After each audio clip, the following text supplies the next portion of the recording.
It is Wednesday, March 18th, 2015. This is a live broadcast. I'm Doug Hagmann with my son, Joe Hagmann. Together we are the Hagmann Hagmann Report in studio.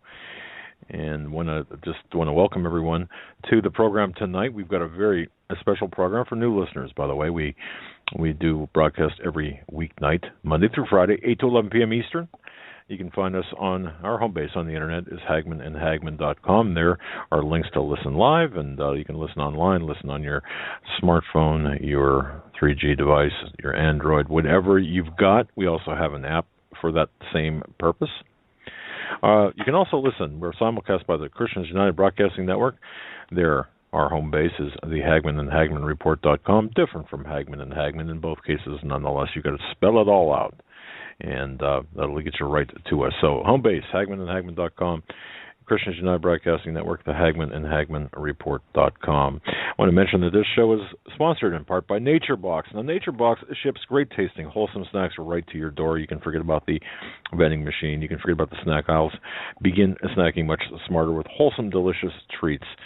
I like the Big Island pineapple, the cranberry medley, and of course the dark cocoa almonds, always a crowd pleaser. Support this broadcast by ordering a free NatureBox sampler box at naturebox.com/CFP radio. That's right. Free snacks, free NatureBox snacks are found at naturebox.com/CFP radio, or simply go to hagmannandhagmann.com, scroll all the way down to the bottom, click on the box on the left. It'll take you right to our little world at NatureBox. But tonight we've got a great program for you. One of my a guy I look up to, and I just think a lot of, and he is one of the most knowledgeable people I've ever met in my life. His name is Dr. Ted Broer, and his home base is healthmasters.com. But before I bring him on, Joe, I'm going to pop it over to you. Welcome to the studio. It's been a very quiet, studious hour and a half here, 90 minutes that you've been here. Yeah, and it's going to be a great show. Ted Broer, healthmasters.com, bodybyted.com. He was a guest host last Monday on the show as we were coming back from Florida, and we did have the pleasure of meeting and spending some time with Mr. Broer in Florida, and that was a lot of fun. And Ted, welcome to the show. It's so good to be back on with you guys again. Thanks for having me back on. It was my pleasure to host the show last Monday night. I hope you got a good response off of it. We've got a whole bunch of new stories I'm going to talk to you about tonight. I'm going to talk about what's going on with Coca-Cola, what's going on with their GMOs, what's going on with McDonald's. We've got a ton of stuff. We're going to talk about cancer. We're going to talk about heart disease. We're going to talk about diabetes again, natural treatment, all treatment protocols without the use of drugs. We're going to cover a lot of information, a lot of cutting-edge stories. I also want to talk about Putin and his central bank, because Dr. McCown and I had talked about that last Monday night in detail about that Russia had a Rothschild-controlled central bank, and some information on the news has come forward of what happened last fall when Putin said that he was going to get rid of the Rothschild-controlled central bank. And I can guarantee you, before he got rid of the Rothschild-controlled central bank, they're going to do to him what they did to Tsar Nicholas and his family back in the early 1900s. And they're not going to be around. So it's kind of weird. He disappears for almost a week. So we're going to talk about that with an opening story. But I want to share something with you real quick. Sharon's sitting in here with the studio with me right now, and I'd give you a testimonial with her real quick. About 5 years ago, Sharon's my wife of 31 years. She's 58 years old, and those of you who've ordered the Breakthrough Health book, you've seen a photo of her on the front of the book because she helped me write that book. And one of the chapters in there, she actually talked about menopause and menopausal symptoms and what could be done to ameliorate the symptoms of menopause, and how you can get your old life and your old attitude and your old memories and your old personality back when you go into menopause. And she wrote a whole chapter on that. And it was a pretty good chapter, and I'm really glad we figured out how to fix all that, because it was a pretty rough year until we got it figured out as far as supplement-wise. But what happened about 5 years ago, we had a yard man. His name was Michael Ferry. Great man. He was a great friend. He'd been with me for 5 years. He was a maintenance supervisor for the company.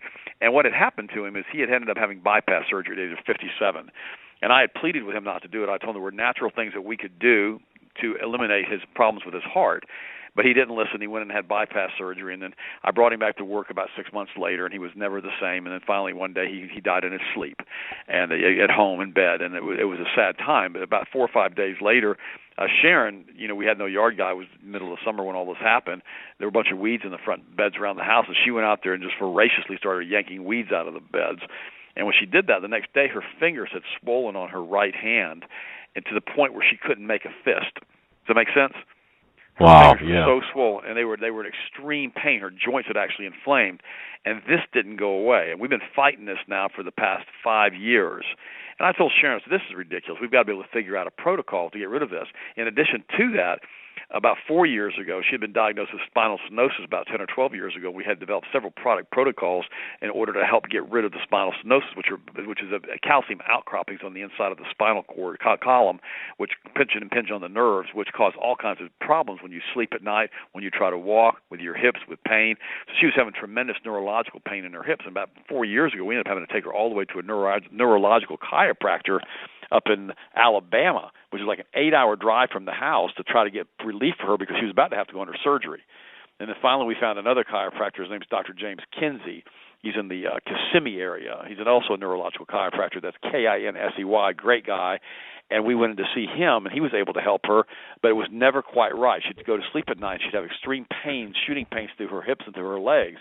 So finally, probably about 2 months ago, we developed a magnesium protocol. Now, the biggest problem with magnesium, even though we use one of the highest quality oral magnesiums on the market, is magnesium acts primarily as a laxative in most people. So it's very difficult to absorb magnesium through the intestinal tract. So I started doing extensive research, and I started finding out that magnesium, which I already knew, was used in hundreds of biochemical reactions in the body, everything from energy to magnesium to calcium absorption, everything. And so what was happening with Sharon is she was in a severe magnesium deficiency, which a lot of people are in, and causing a lot of arthritic conditions, including the spinal stenosis. And so we put together a topical magnesium protocol for her in which she was using the magnesium bath salts. We were able to source them out and get a really high-quality venue of that, and plus magnesium oil, magnesium deodorant, which, by the way, is all natural and works better than any deodorant you can ever put on your body without aluminum in it. And it's been about 6-7 weeks now, and Doug and Joe, she has no more pain in her fist. She completely closed her fist. She feels like she's 30 years old again. Her energy is running through the roof, and she sleeps at night without any hip or pain whatsoever in her legs or feet. I mean, isn't that amazing? Indeed it is. And she asked me tonight. She says, "Ted, can you please do me a favor?" And I said, "What's that?" And I said, "Can I please talk to the people for about 2 minutes on the show tonight and tell them that there's hope for this, there's hope for spinal stenosis, there's hope for these calcium outcroppings, there's hope for bone spurs." And so if it's okay with you, I'm going to give her about 2 minutes, if that's all right, and let her tell you a real basis of her story real quick. Ted, let me just say this. My wife is about the same age as your wife. She's listening, and she's got similar problems and arthritis, horrible arthritis, painful, that is, in her hands. So, honey, if you're listening, well, I know you are, just at home, listen up. So, Sharon Brewer, absolutely. Let's bring her on. Sharon Brewer, giving a testimony as to the protocol just described. Sharon, welcome. Okay, here she is, Doug. Hi, Doug. Thank you so much for letting me come on and share this with everyone. I am so excited. I don't know what to do. I don't know if anybody's ever experienced back pain to the point where you almost are ready just to go home and be with the Lord, and any type of joint pain. I can't tell you how excited I am, and I wanted to share this with the listeners because this is all about helping people. And we're in the business of helping people, and that's one of the most rewarding things that we do, are getting the testimonies back from people, knowing that they're being set free from sickness, disease, and getting off, when they choose to get off the drugs and stuff, and they can do it nutritionally. So we developed a protocol, and I said, well, I'm going to have to be the first one to do this to see if it works. I was going to give it probably about 3 months. After the first month, my energy was through the roof, and it still is. I feel like I'm 30 years old again. We have a really nice gym facility here, and I was so frustrated because we work out 6 days a week, and I couldn't go in and work out as hard as I wanted to because it was too painful, and I paid the price at night when I went to bed. But we've got a magnesium oil that's topical. It's amazing how quickly it absorbs into the skin because your skin is your largest eliminating organ. It also absorbs nutrients. What I do, I put it on my feet, then I put my socks on, so it's absorbing all day. I'll soak in the mineral salts. I put the deodorant on. It's the best deodorant I've ever used. And it also gives me peace of mind because as a woman with breast cancer and lymphatic problems and all that we work with, I'm using a product in that area, under the arm area, and I'm using a product that's actually helping and not hurting. It's not aluminum. It's not things that are bad for you, but something that's actually helping my body, and it's absorbing the calcium that way. Also, I've got a sports oil that's got the magnesium in it, and if I work out too hard or something, I rub it in areas where I need a little bit extra help. But I just want to appreciate you for allowing me to come on and talk about this, because we've got to give people hope, and you guys are doing such a great job doing that, and I just thank you so much for having my husband on to share that with you, because if we aren't helping people, why are we even here? Oh, exactly. It's just so exciting to be able to help people. Well, and I want to direct people. Sharon, just hang on with us for a second. I just want to direct people. If you go to Hagmann.com, in the middle column there's a picture of Sharon and Ted, of course, Breakthrough Health, the cover of that book. Click on that book. It'll take you to healthmasters.com. And then, of course, from there, Sharon, you're talking about the magnesium topical 5-pack kit, right, that you use? Right. It's a 5-pack protocol that we use. That now, what's so also exciting is we have a bar of soap that's coming out. We're working on it right now, and I'm excited about that. So you can actually take a bath in it. You can soak in it.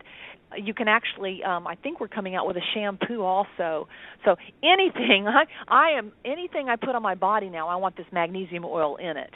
That's how excited and I know it works. So, just go to the website. Okay, no, but I got to ask you this: for your hands, what'd you do? Just like rub your hands in the oil, or rub the oil into your joints? Well, it's not so much that. I soaked in the salts.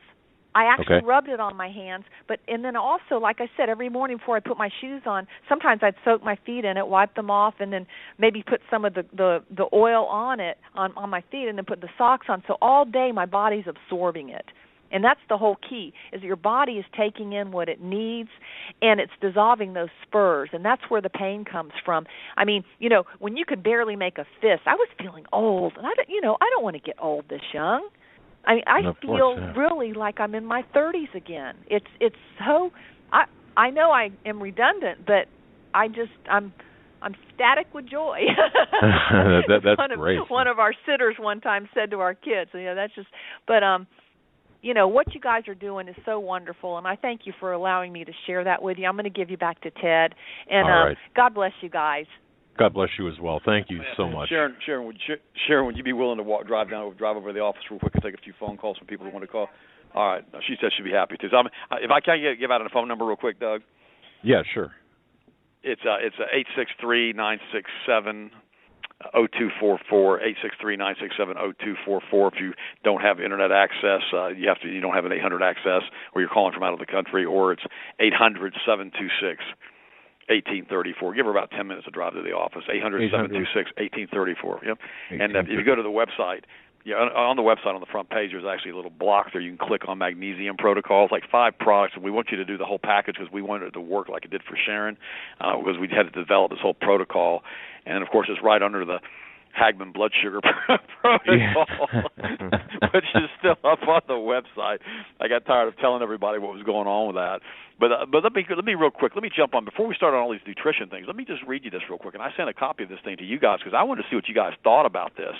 The whole thing about this is with Putin. Putin said back last December that he was going to nationalize the Rothschild Central Bank in Russia and purge the collaborators of the Rothschilds that have come in and tried to take over Russia.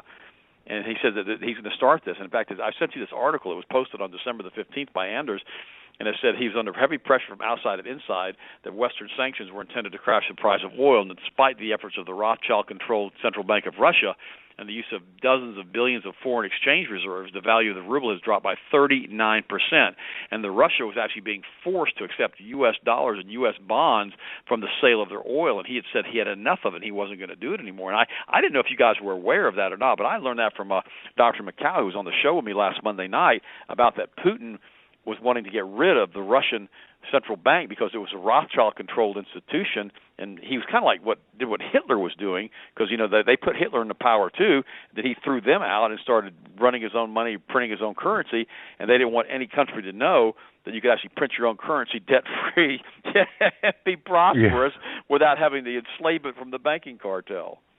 Yeah, exactly. And I saw the article you sent over. Man, I'll tell you something. We know that who is it? Well, I think it was Rothschild that has a vacation home, if you will. I'm not sure what the Russian word for that is in the former Soviet Union, and spent some time there. Now, having said that, well, what do you make of all this in light of current events? I mean, I get the fact that the Rothschild, I get the role of the Rothschild central bank there. I get the West, how we are screwing around over there with this asymmetrical warfare. But let's just look at this in a wider sense. Well, what do you think? I mean, I defer to you on your broader picture, given your sources and resources and in reading the information you have. What do you think is going to take place here? What do you see taking place now? If Putin really said this, he's a dead man. If Putin really wants to get rid of the Rothschild-controlled central bank, he's either going to retire in Argentina, where Hitler went, I guess, according to Henry Macau, and or he's going to be out of power, and they're going to use a double, and with the next elections, they're going to fold him out.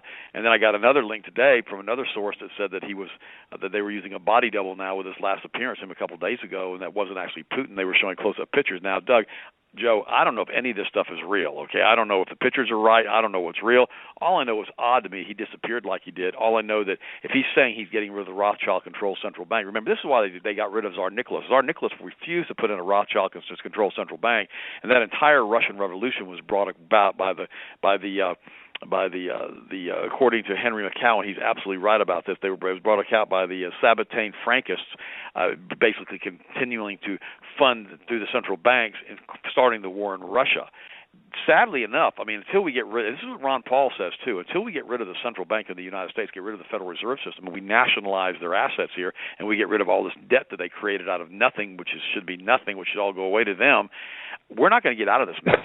Because they control and run Congress, and they control and run everything else. So we can keep cutting the snakes, the heads off to all these different this 100-headed monster. But until we kill this central bank and get rid of this thing, what they call it, a giant vampire squid, I think Rolling Stone called it. I mean, until we get rid of this thing and get it out of the United States and get back to where we were printing real money back since 1912.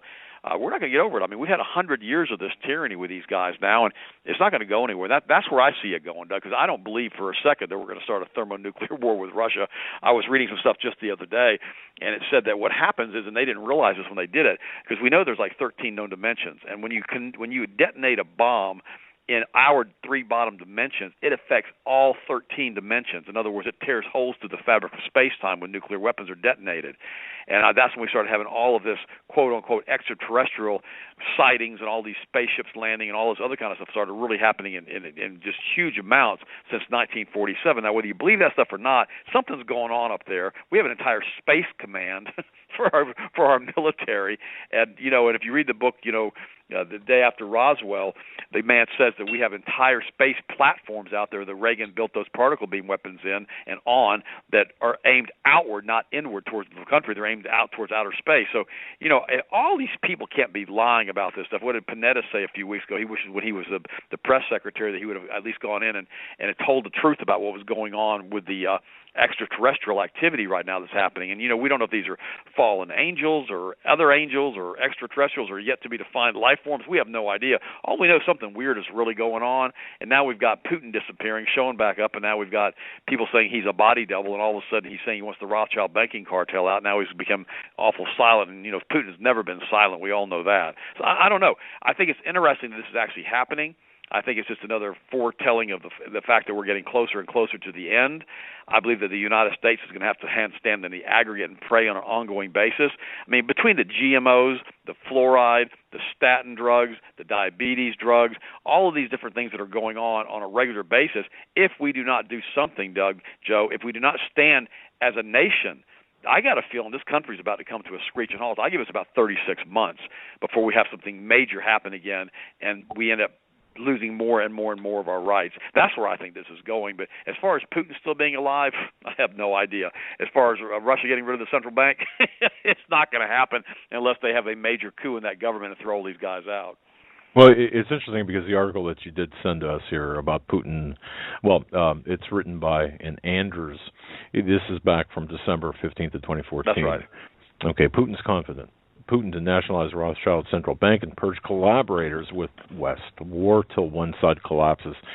Inevitable. So, okay, here, according to this article, and this is the abstract from the article says that Putin is under heavy pressure from within and from without, basically, and that Western sanctions and intended oil price crash. Now, it's interesting because let's talk about that. The oil prices, we're paying less at the pump. That's good for us, really. I mean, good for the American economy, or so goes the official narrative. But what's really going on here? Is it this glut of oil, or is oil being used as a weapon? I believe it's being used as a weapon specifically against Russia, asymmetrical economic warfare. Having said that, only because low oil prices do not benefit Russia. They hurt Russia, as a matter of fact, on a global national scale, nation-state level. So I do believe that the oil prices, or the oil prices, are being manipulated to crash the Russian economy. Kind of, well, that's just part of what's going on. Now, having said that, you've got a Rothschild insider in Putin. Do we not have? Isn't Putin kind of a in a sense, and hasn't he been a Rothschild insider or a globalist? Isn't he? But yes. At least been playing one. Yes. Okay. Yes, he has. And also, he was trained with the Secret Service there, with the British Secret Service. So I think, the same thing, Hitler was put in by the Rothschild banking cartel. We know that. We also know the globalists put Hitler in. And then what ended up happening, Hitler pretty much turned on them. I guess he decided his Satan group was better than their Satan group. If you read the book Pawns in the Game, it talks about this by William Carr. And so what ends up happening after that, then they get tired of what Hitler's doing, so they decide they're going to put him back on a chain, and then they negotiate with him. And see what nobody understands, and this is I read this in Henry Macau's latest book. He had, I think it was Gorman was one of the top generals with Hitler and one of the other top people with the Nazi Party. And it may Borman or Gorman, I can't remember. I don't have the book here in front of me. And what happened is he started giving secrets to the Soviets as far as troop movement with the Germans. In addition to that, there have been multiple reports that Hitler had detonated 2 nuclear devices before the end of the war. And Jim Marr says in his book, The Fourth Reich, he said that the 2 bombs that were dropped on Hiroshima and Nagasaki were both German bombs. Now, Jim Marrs is pretty doggone accurate. I mean, he very rarely says anything he can't prove. And what's interesting about this is now you got Macau saying the same thing, that Hitler had this nuclear technology. He chose not to use it, and he was whisked away from Germany there at the end of the war and taken to Argentina, via submarine. And now we know that Russia has done a DNA test on the skull that was supposed to be a fragment of Hitler, and it was a female. It wasn't a male. So we know that wasn't Hitler. So we have no remnants of Hitler whatsoever that were found in the bunker. No one saw Hitler kill himself, and that aircraft left just a few hours, a few days before the whole Germany fell. So I personally don't believe Hitler died in that bunker. I don't believe he did. I used to didn't. I didn't really know. But I wanted to do all the research and keep reading it all. But there's too much stuff and the State Department shutting down all the resources trying to find Hitler in Argentina, and suddenly Hitler doesn't use his nuclear weapons. Suddenly his nuclear weapons are dropped on this. See, this whole thing's a banker's game. It's a rich man's trick is all it is. It's these Rothschild boys that are running around doing all this. And Henry Macau the other night, he was very, very clear on your show last Monday night that that's what's going on with all of this, and that we've had a giant satanic Luciferian takeover of the planet by the cult of the all-seeing eye. And I tell you what, the more I read his stuff, I've got the other 2 books in a series coming in right now, the more sense he makes, Doug, because the reality is, how in the world did Hitler lose a war if he had nuclear technology and nuclear weapons? I mean, you talk about so far ahead of everybody that it seems it would be impossible to have done that. It was Bormann were the traitors. Bormann was the one, and he was exposed. I'll read you this portion of the book real quick. He says, despite the fact that the vital information continued to leak, Gellin and Canaris left it at that. Neither of us was in any position to announce the Reich stopped Bormann with any prospect of success. In his book, Hitler's Traitor, Louis Kiltzner estimated that Bormann was worth 50 divisions to the Soviets. After the war, Gellin, who headed the West German intelligence agency, was able to confirm Bormann's treason. During the 1950s, I was passed 2 separate reports from behind the Iron Curtain to the fact that Bormann had been a Soviet spy agent. The fact that Hitler had sheltered Bormann and shielded Bormann confirms that he also was an active traitor. Both served the Illuminati Masonic bankers, the Rothschild crime syndicate based in London. the Illuminati were also behind Stalin and communism, not to mention Churchill and FDR. This would make a whole lot more sense when you look at what happened after the war, and Europe was cut in half, and half of it was given to the Soviets for the Soviet Union to be formed. I mean, how the heck did that happen? How did Poland and Czechoslovakia and all those different countries get handed over to the Russians? I mean, that's just nuts. But that's what they did. And and that's the question that is posed by William Carr. So I think what's happening, Doug and Joe, I think we're finally starting to unravel the mystery of what really went on during World War II and how the industrialists, the globalists, the Rothschilds, and all these guys are together doing all of this, because what he said, it was this satanic cult, this Kabbalist group of bankers had started this mess, and the other head of that hydra was the Masonic lodges and how they were doing it with it and how they brought all this stuff into play. And so the whole thing is starting to make this big mosaic, starting to make more and more sense about how Hitler lost World War II with all that advanced technology. In fact, Jim Marrs said in one of his books, he said in the Fourth Reich, if you read it, he goes, I still don't understand how Hitler lost this war. It doesn't make any sense to me. I'm paraphrasing what he said, but that's what he said, because it doesn't make any sense how he could have out this super, I mean, he had jet technology, nuclear weapon technology, and he loses the war, really? Well, he wasn't supposed to have won that war, and that's what happened. I believe that now. And you know, let me bring this out a little bit further, because we need to spend some time talking about this, because there's a lot of stuff that happened back in World War II and subsequent to that during the Cold War that we're living out today, and I believe. And here's one example. Now, people will look at this and say this is just nonsense, but I would urge people to dig a little bit deeper into what I'm about to say. And I mentioned this yesterday during the show, but if you look at where Germany is right now in terms of its position within the European Union, and the value of the money and the value of the dollar. And having said that, who's running Germany? Angela Merkel. Well, what's her background? And when you start digging into her background, okay, you get nothing, really. I mean, she's really not, well, she's not. She's an East German, that's right. She's raised in East Germany under Russian rule. Exactly. Now, I'm going to give you just some things that are just, folks, this kind of freaked me out. And I started digging, and I'll tell you something. The debunkers of what I'm about to say, I'd be a little bit careful to debunk this, but here's a couple of things. There was a guy by the name of Dr. Klauberg back during the Third Reich who was, well, you can search for him on the internet. And you had mentioned Martin Bormann and such, but Angela Merkel, it's very likely, could be you ready for this, Ted? The offspring of Hitler and Eva Braun's sister. Now, Dr. Klauberg had done some work with Hitler to freeze his essence, and I mentioned this yesterday, okay? I found it very interesting that according to records, some files, Stasi GDR files, for example, show that she was born on April 20th, 1954. However, her official biography says she was born on this date, July 17th, 1954. Why is that important? I'll tell you why. MH17, shot down. When was it? July 17th of the last year.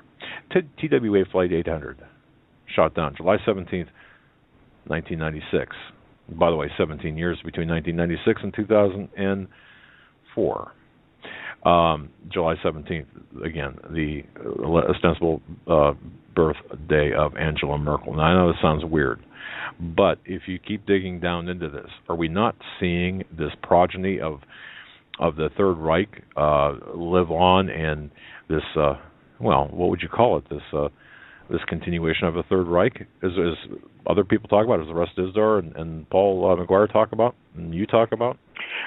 Well, no, I believe that, because, I mean, remember, Russ Dizdar goes into detail in the Lebensborn program, and that was when they were combining the strongest, smartest, tallest, biggest, blue-eyed, blonde-haired Nazi SS people with the tallest, biggest, blondest, females. And he said almost 1 million of them were born through the Lebensborn program. And you know what was so funny? My daughter Alexis just finished a 4-month cultural exchange program with our relatives in Germany. And Alexis told me today, she says, Dad, it was so weird over there. She goes, I'm the tallest person in my class at church. She's in 8th grade. And she goes, I was the shortest person in class when I went to the German schools. She goes, I felt like a midget. She goes, the girls were huge, the guys were huge, they were all huge. And I started laughing at her, and I said, Alexis, I don't want to say this because, it sounds kind of weird, but that's what I know Rush Dizdar. It's probably from the stupid Lebensborn program when you put 1 million more people into the doggone DNA pool that are tall, blonde-haired, blue eyes. And she goes, Dad, their eyes are so blue. She goes, it's ridiculous how blue eyes they have. And she goes, and I said, I know. And I said, the whole thing's just weird to me too, Alexis. I go over there, I feel like I'm walking around an Aryan world, And I said, this whole thing, unless the Muslims are there. There's a lot of Muslims there and a lot of other people and gypsies. They don't have the same, but the native-born Germans. And it was so funny. I had one of my copywriters that I used years and years ago. He knew one of the layman's-born men. I never told you this, Doug. And he told me this guy was about 6'4". He's in his 70s now, and he was blonde-haired, blue-eyed. He said he still had like 7-8% body fat. He said the guy was unbelievable, muscled up still in his 70s, and he was absolutely off the chain on brilliance. And he said the guy was just like not normal. And I thought to myself, okay, remember what Rush Dizdar said. He said a lot of these kids were born, with that satanic programming in them. And on and on and on and on. So I don't know what's going on. All I know is that 20% of the people in Germany now want to revolt against their own government for signing on to the Greece bailout debt. They're all mad. Right. They were burning cars in Frankfurt. I'm scheduled to fly to Frankfurt in 2 weeks. So I told Sharon, I said, they're burning cars in Frankfurt now because they're so angry that Greece has defaulted, that the euro has collapsed, that their prices have gone up so much for their imports, and that they're now stuck. They had signed off on the hundreds of billions of dollars in debt that the German people are now going to have to pay because Greece has said, no, we're not paying this anymore, because Greece is waking up and said, you know what, we don't want to play this banker game. And so it's interesting, though, but no, it all goes back to those stupid Nazis. I mean, that's what Rush Dizdar says. That's what Jim Marrs says.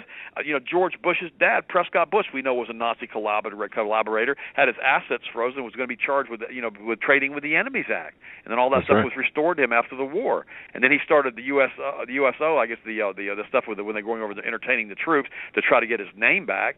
And then, of course, he went into the White. And if you watch that video, JFK to 9/11, which it's a rich man's trick, a phenomenal video, 3.5-hour video. It shows pictures of George Bush. It looks like George Bush at the Kennedy assassination in Dallas. In addition to that, we know he was involved heavily with the CIA. We know that after Reagan was shot in the White House after the first month or so in office, that Bush basically ran that White House for the next 8 years, in addition to running it 4 years of his own term.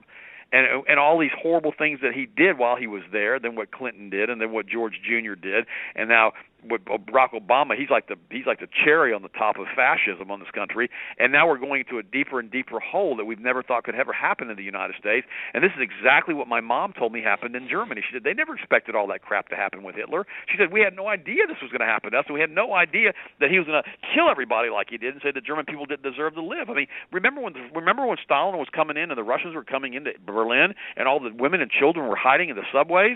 Hitler ordered the subways to be flooded, killed hundreds of thousands of Germans himself, flooded out the subways, drowned the women and the children because he didn't want the Russians using the subways for troop movements. He knew he was going to do that. He didn't care. I mean, so how in the world could somebody who cared that much about that country be willing to sacrifice so many people like that? And I still want to know why in the world Churchill thought it was okay to bomb and kill 500,000 people in Dresden a few months before the war was over, with, again, all women and children, when there was no strategic assets in Dresden. I mean, when these people get cranked up, when these Rothschild bankers get cranked up and they start killing people, I mean, the sky's the limit. They don't care who they kill, Doug. They really don't. Yeah. And that's the sad part. If we get involved with these guys in a world war, they won't care what they do or who they kill. Look at what they're doing with the GMOs, for heaven's sakes, and how they're poisoning everybody with GMOs. Look at what they did. We've got more people dying of Ebola again over in the Horn of Africa, and we know that Kianima laboratory was closed down in Sierra Leone by the government because they said they were intentionally giving these Ebola vaccines and infecting people in Africa, which was the main cause of the spread of the Ebola virus last summer, and now that's all starting back up again.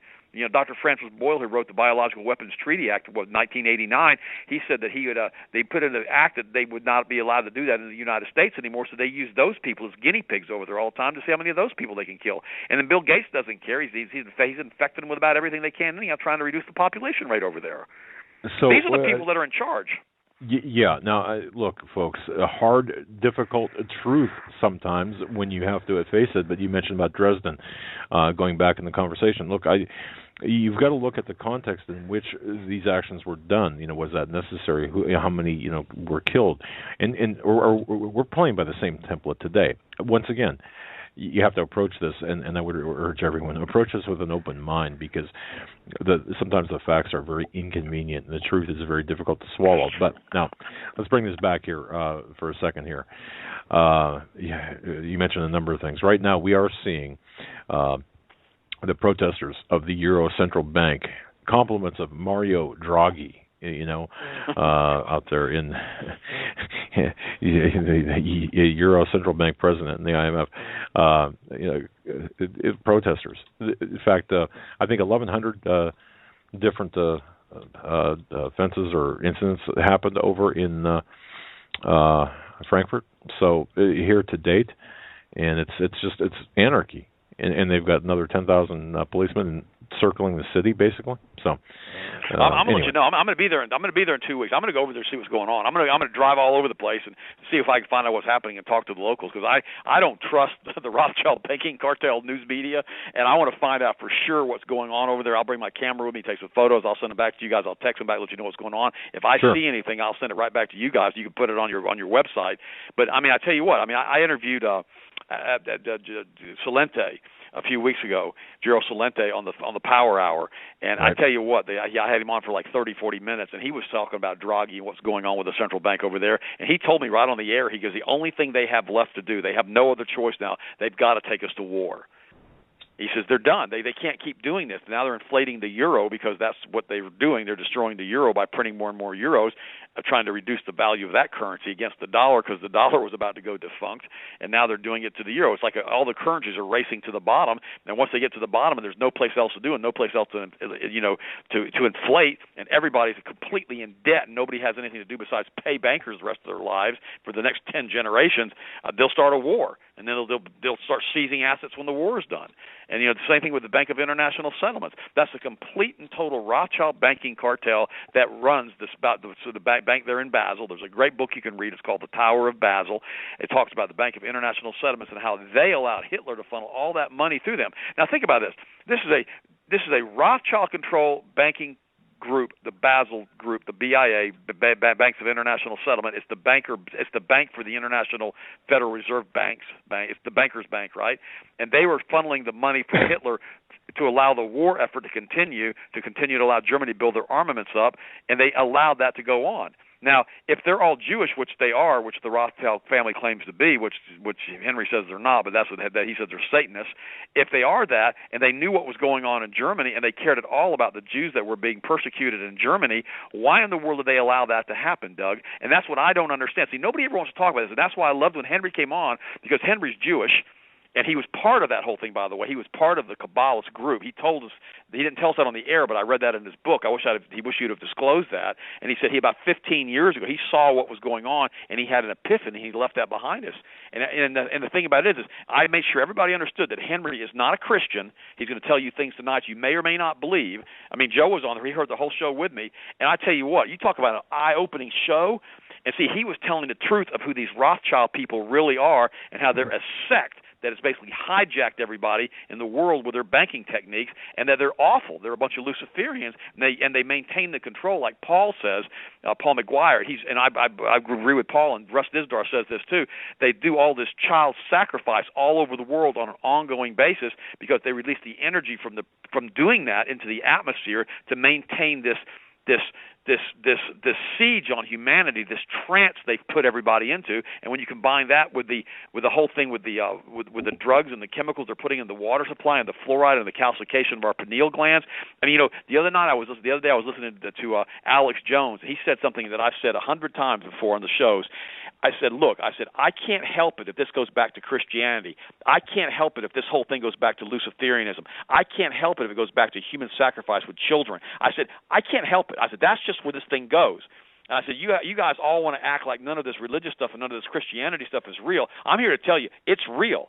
And I said, and that's what they know. They're scared to death of Jesus. They don't want to hear the name Yeshua. They don't want to talk about Yahweh. They want to talk about turning everything upside down on the planet to bring in the quote-unquote Antichrist, which is going to be their new Messiah, to basically bring in the kingdom of Lucifer. That's their goal. And the problem is nobody wants to talk about this because it makes you think, and quite frankly, Doug, Joe, when you start talking about it, I even think it sounds nuts. Okay? And the problem, exactly. but now I've read hundreds of books on it, and I'm like, okay, well, there's something about all this. This is what even David Icke in his book. I read that for the last time I was on with you guys a month or so ago, in which he said every time he digs into the players in this thing, it always goes back to Satanism and human sacrifice and the shedding of blood. And Dizdar said on the show last week, he said he thinks it has to do with the salt that's used in the blood as far as how they do all this stuff, because salt's been used for centuries in witchcraft and in spells and stuff. So the whole thing about it is that there's something going on in the supernatural right now. We know it's true. Paul McGuire says it's true. I know it's true. Steve Quayle says it's true. And now we got these guys that are going berserk trying to run this Hadron Collider this month. Just a few days ago, I had a friend of mine from Switzerland come over. And I asked him, I said, why are you guys set on turning this stupid collider back on again? He goes, well, we're curious. I said, can't you get curious about something else? I said, why do you want to open up the portals to hell? He goes, well, we don't think we're going to do it. We're only going to leave it open for a second or so. I said, you don't know what's going to come crawling out of there. I said, I read all kinds of horrible stuff, and Steve Quayle's had all kinds of reports on what's happened the last time you turned that thing on, but now you're insisting on doing it again. And so, oh, gosh, what a mess. Indeed, it is a mess, and it's when you say, and I want to make this clear, Ted, because I didn't get a chance to listen to the show. We were traveling last week, but when we talk about Jews in the sense the Jewish or the Rothschild, the banking cartel, so many people automatically say, well, it's the Jews. The media is run by the Jews. It's not. Can you clarify that for the people? Because this is why I brought Harry. This is why I brought Henry on. I apologize. I try not to never use the Jew term, okay, because it makes everybody uncomfortable, okay, because we have all been taught we need to support Israel, and I do pray for Israel, and I do pray because I know Christ is going to reign from there for 1,000 years. I got that, okay? Here's the thing. Henry said that back in the 1600s with a guy by the name of Sabbatain, he came in, he declared himself the Jewish Messiah, and what he did is he wanted to do everything he could to bring in the kingdom of God. And so he basically started telling everybody to do everything the opposite of what the Torah and the Bible said. They already had their Talmud. They were already doing all kinds of crazy stuff anyhow. So they started doing all this horrible stuff and these sins and sacrifices. He talked about this on last Monday night show. You can hear him. Then that was carried on into the 1700s by the Franken people, the guy named Franken or whatever his name was. And he carried it through. And those are the ones who got Rothschild started in this. So what they did, they splintered a group of Jewish folks off into this sect is what it is, a sect of the all-seeing eye.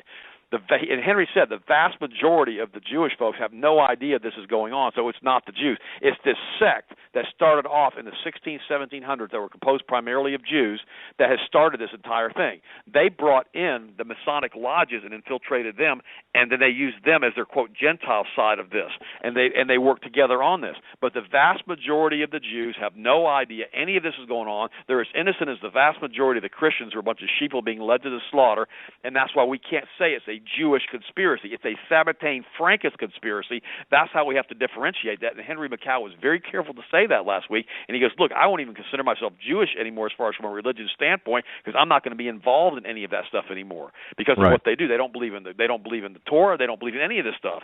Well, so that's what I want everybody to understand. And so everybody gets real uncomfortable with this stuff when we start talking about it because that's why I wanted Henry to be on your show last week because I wanted him to say the stuff that I just said so now I can quote him for what he said. It has nothing to do with a, quote, Jewish conspiracy. George Bush, newsflash, is not Jewish, okay?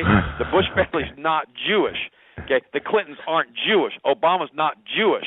Putin's not Jewish, okay? It has nothing to do with this.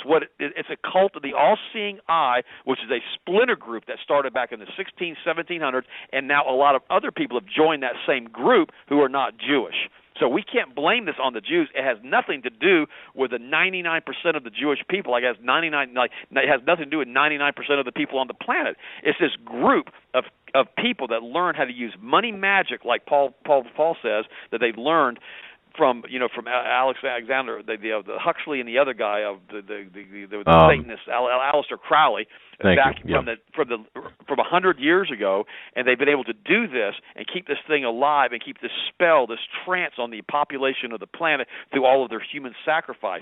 This is satanic. That's what this is. If you want to call it a conspiracy, call it a Luciferian satanic conspiracy, not a Jewish conspiracy, not a Christian conspiracy, not a WASP conspiracy. This is a satanic conspiracy that's taking over the planet, that's using the Masonic lodges, the higher level of the Masonic lodges. The lower level Masons have absolutely absolutely have no idea what's going on. They got into this thing as a fraternity. A lot of these guys who got into Masonic lodges, and they're the lower level Masons. They do it because it helps them in business, so they get the preferential treatment, et cetera, et cetera. They don't know what the world that they're worshiping Lucifer until they get to higher levels, like the 32nd and 33 degree. We know that's true because I've talked to a whole bunch of these guys in Masonic lodges. They look at you like you're stoned on something when you start talking about this stuff because they have no idea what you're talking about because that's not exposed to them.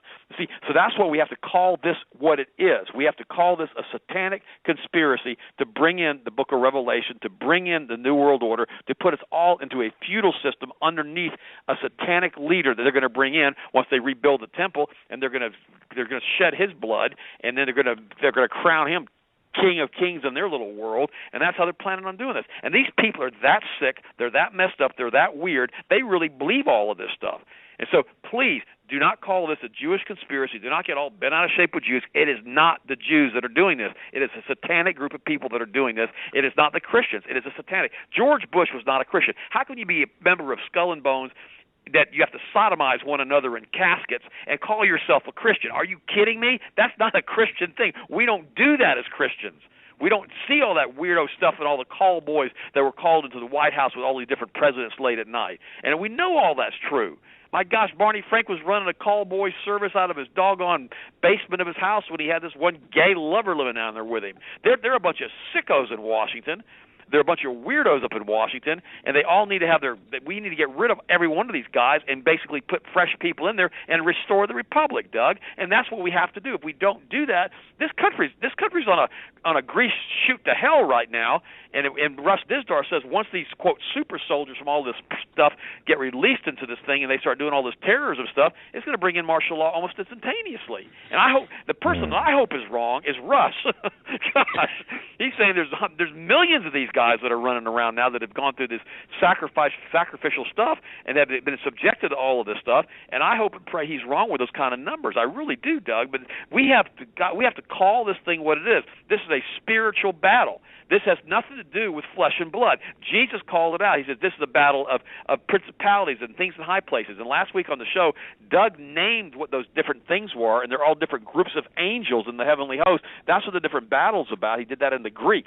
It was an incredible show last Monday night. You guys, if you haven't heard the podcast, you need to get it. Yeah, you said, Doug, it was Russ who named those, if I'm correct, right? Yeah, okay. Yeah, all right. Russ Dizdar. That's Russ Dizdar. That's right. But the thing about it is that we have to understand something. Now we're starting to see the stuff with Hitler, with his traitor, him being a traitor to Germany, his not use of the nuclear weapons. Jim Marrs saying that we used German nuclear weapons on Hiroshima and Nagasaki. We didn't have the proper detonators. We couldn't get ours to ignite. All of this stuff was going on, back in the 40s. And all the stuff, then all of a sudden we start blowing these things up. And Jim Marrs, I love the way the one thing he said. He goes, then what happened? We started detonating these nuclear bombs, and all of a sudden whoever these other dimensional beings are, they said, wow, the kids have found the matches. We need to go put a stop to this before they start tearing holes through time space with these nuclear detonations. Now, we know that a lot of this stuff is going on. We know that the space program is unbelievably secret. We know the government completely refuses to admit anything about this, why other countries have come on the record and said, yes, it's true, including one of the top cabinet secretary people in Canada. He wrote that whole book on money mafia. He talks about all this, and he goes into what's going on with the Rothschild cartel, and he goes into what's going on with the space program, and he's the one who got me to read the book the day after Roswell. And so we've got all of this stuff going on, so now we're finally putting the mosaic of this mess together.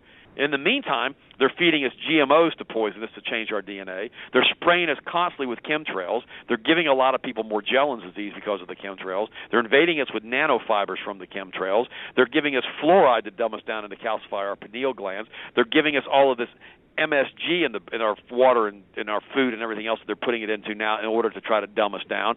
And they're putting us on these immunization schedules and trying to mandate immunizations on us to come to your house, Doug, your house, Joe, my house, by gunpoint if necessary, and hold us down and inject us. My God, if this isn't fascism, I don't know what you even call stuff like this. I don't even understand how this is happening in the United States, why these people in Congress can even consider this type of legislation, why they think it's okay, why these words holding you down and forcing you to take an injection can even come out of their mouth. It makes no sense to me whatsoever. I don't even know. It's like that lady who was held down a few weeks ago over there in Austin, Texas, and to draw blood out of her, they put a bag over her head, and then she was kicking and screaming, so they choked her out with the guy's knee on her throat, bruised her up real bad to withdraw blood. What part of that does anybody listen to right now that's okay? None of this is okay, and nobody wants to talk about it. We've got McDonald's, poisoning us with GMOs and all the chemicals in their food, and nobody wants to talk about it. And I applaud Alex Jones for really nailing Obama, the McDonald's now, and going in and doing what he's doing and exposing these corrupt people. Because McDonald's, you'll hear me say Obama McDonald's, they're hemorrhaging cash along with Monsanto. And I've got a bunch of stories I want to pull up on that too. We get done ranting and raving about what's going on with the New World Order. But I just want everybody to know. Yesterday, somebody called me up and they were talking on the show. And they said, "Have you read the book, The Real History of America," or whatever it was? It's on the that one website that Deborah Tavares has. It's called StopTheCrime.net. And yep. I go, "Oh yeah, I've read that book. I read the book." And they said, "Oh, okay, The Real History of the United States." I said, "Oh, I read the book." And they said, "You did?" I said, "Yeah." I said, "I hold back. I have to hold back on the power. I don't hold back with you guys." Okay, I go full throttle with you guys because if you can put Paul McGuire on the show and Steve Quayle on the show, then your listeners have been primed and programmed. Last Sunday night, I did a show, Doug, on the #1 Christian station in Houston on Sunday night, right? And I started talking. I said just some basic stuff about how the bankers had taken over the planet and were running the United States through the Federal Reserve cartel that started in 1913. And, oh, my gosh, I got all these negative tweets. What in the world does this lady have Ted Broer on this show for? He has no idea what he's talking about. I'm talking about the Federal Reserve Act of 1913, and these people don't even want to believe something that basic, Doug. That's how clueless her listeners were. I mean, can you believe that? Yeah, I can believe that because we run into these kinds of people every day, and we get emails from them every day. It's unfortunate. Now, our audience, and I'll say this, and I mean this with all of my heart, our audience is much more educated, much more informed, so they're at a different, higher level of intellectual prowess and even spiritual prowess as well. So, and that's thanks, to people like yourself and Steve and Russ and Paul and others. But having said all that, it's interesting the moment that you bring up something like the Fed and talk about the Federal Reserve Act and even get into the coincidences, shall we say, of how that Fed was brought into, even beyond what G. Edward Griffin gets into. For example, Ted, you know about the questions with respect to the Titanic, and isn't it convenient that the majority of the people on that too? Yeah, the majority of the people that were on the Titanic were against the Federal Reserve Act. That's right, including John Jacob Astor. That's exactly right. Okay, and see, people don't want to go there because it's too. Are you telling me that the Titanic was a conspiracy, and immediately people look at you and say, well, you must see conspiracies in everything? No. It's not. It doesn't have to be big conspiracies. It's just a bunch of little conspiracies that tie things together, and you can start seeing where we're headed. This is why I love you, man. I mean, you're out there. You're talking what people need to hear, and this history is important, folks. What Ted is saying, what we're talking about, is important because where we were, how we got here, you're not going to understand where we're at unless you understand how we got here. And to understand how we got here is doggone uncomfortable. At least, But remember what they're doing. They're sacrificing these children and these blood rituals all over the world to maintain this veil over the eyes and the hearts and the minds of the Christians who have become so dumbed down as sheeple because of Romans 13 and because of the name it, claim it, blab it, grab it preachers, give me your money, you'll be blessed people who have their closed books, they fly around in their private jets, and they refuse to allow anybody to ever come in and see what they're doing with the money. That's the problem that we've got. We've got a whole group of pastors out there that aren't preaching the truth. They're not preaching Christ crucified. They're not talking about Genesis chapter 6 and what happened with the Nephilim. They're not discussing anything. They're pretending like none of this stuff ever happened, and as long as you leave me alone, let me have my little nonprofit corporation, my little 300 or 400 people or 3,000 or 4,000 people or 30,000 or 40,000 people that continually give me money every week, then I'm good. As long as I get to fly around on my G5, I'm good. Then we're not going to talk about any of this other stuff because it's all too negative because they don't want to know. So they continually tell everybody that God loves them, which is true, that God wants them to prosper, which is true. And then they continue to tell them Romans 13, no matter what happens, obey the law of the land. That's not true. If the law of the land says we're supposed to start killing people and killing babies and doing abortions, I'm not buying that. My law of the land is the Constitution that was originally put back in the 1700s. That's the law of the land. We don't have a king. We don't have King Obama, at least not yet. We don't have to belong to the king. We don't have to be owned by the king. We certainly don't have to listen to the king. We have a constitution that we're supposed to be defending. He swore an oath to defend it. He chose not to do that, along with Bush, along with Clinton, along with Daddy Bush. I think Reagan was okay until they shot him, and I think he was never right again after that. We know Carter was a nut. We know Ford was a nut. We know Nixon was a nut, but at least Nixon didn't like Bohemian Grove. Then we got to go back to Lyndon Johnson, then we got to go back to Lyndon Johnson, who we know he was neck deep in the assassination of JFK. We already know that, and now we go back to JFK. The only president that I know of in my entire lifetime, and I thank God Almighty, I thank Jesus Christ that I would remember John F. Kennedy as a president, because if it hadn't been for the fact that I remembered JFK, I would have no light at the end of this tunnel. JFK told him what he was going to do. JFK got killed.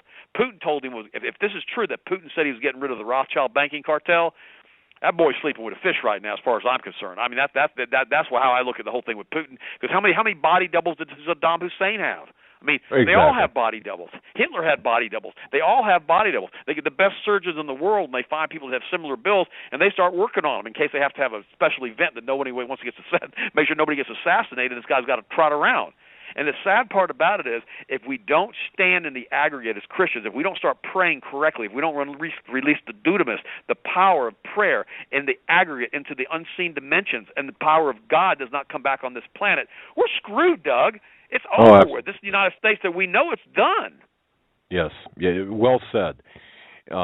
With respect to body doubles, I can just double back, pun intended there, on that. I had two different people tell me, one an intelligence, high up in intelligence, retired, and then another Secret Service agent, that at least once every 12 months, the Secret Service and various departments of the government actually use body double, a presidential body double, and they do it for cause, and they also do practice funerals in and around the White House. Okay, for just in case, for the security aspects of things, if something happens to the commander in chief or the president, the guy in the Oval Office, in this case, the renegade in chief. But so I found that rather interesting.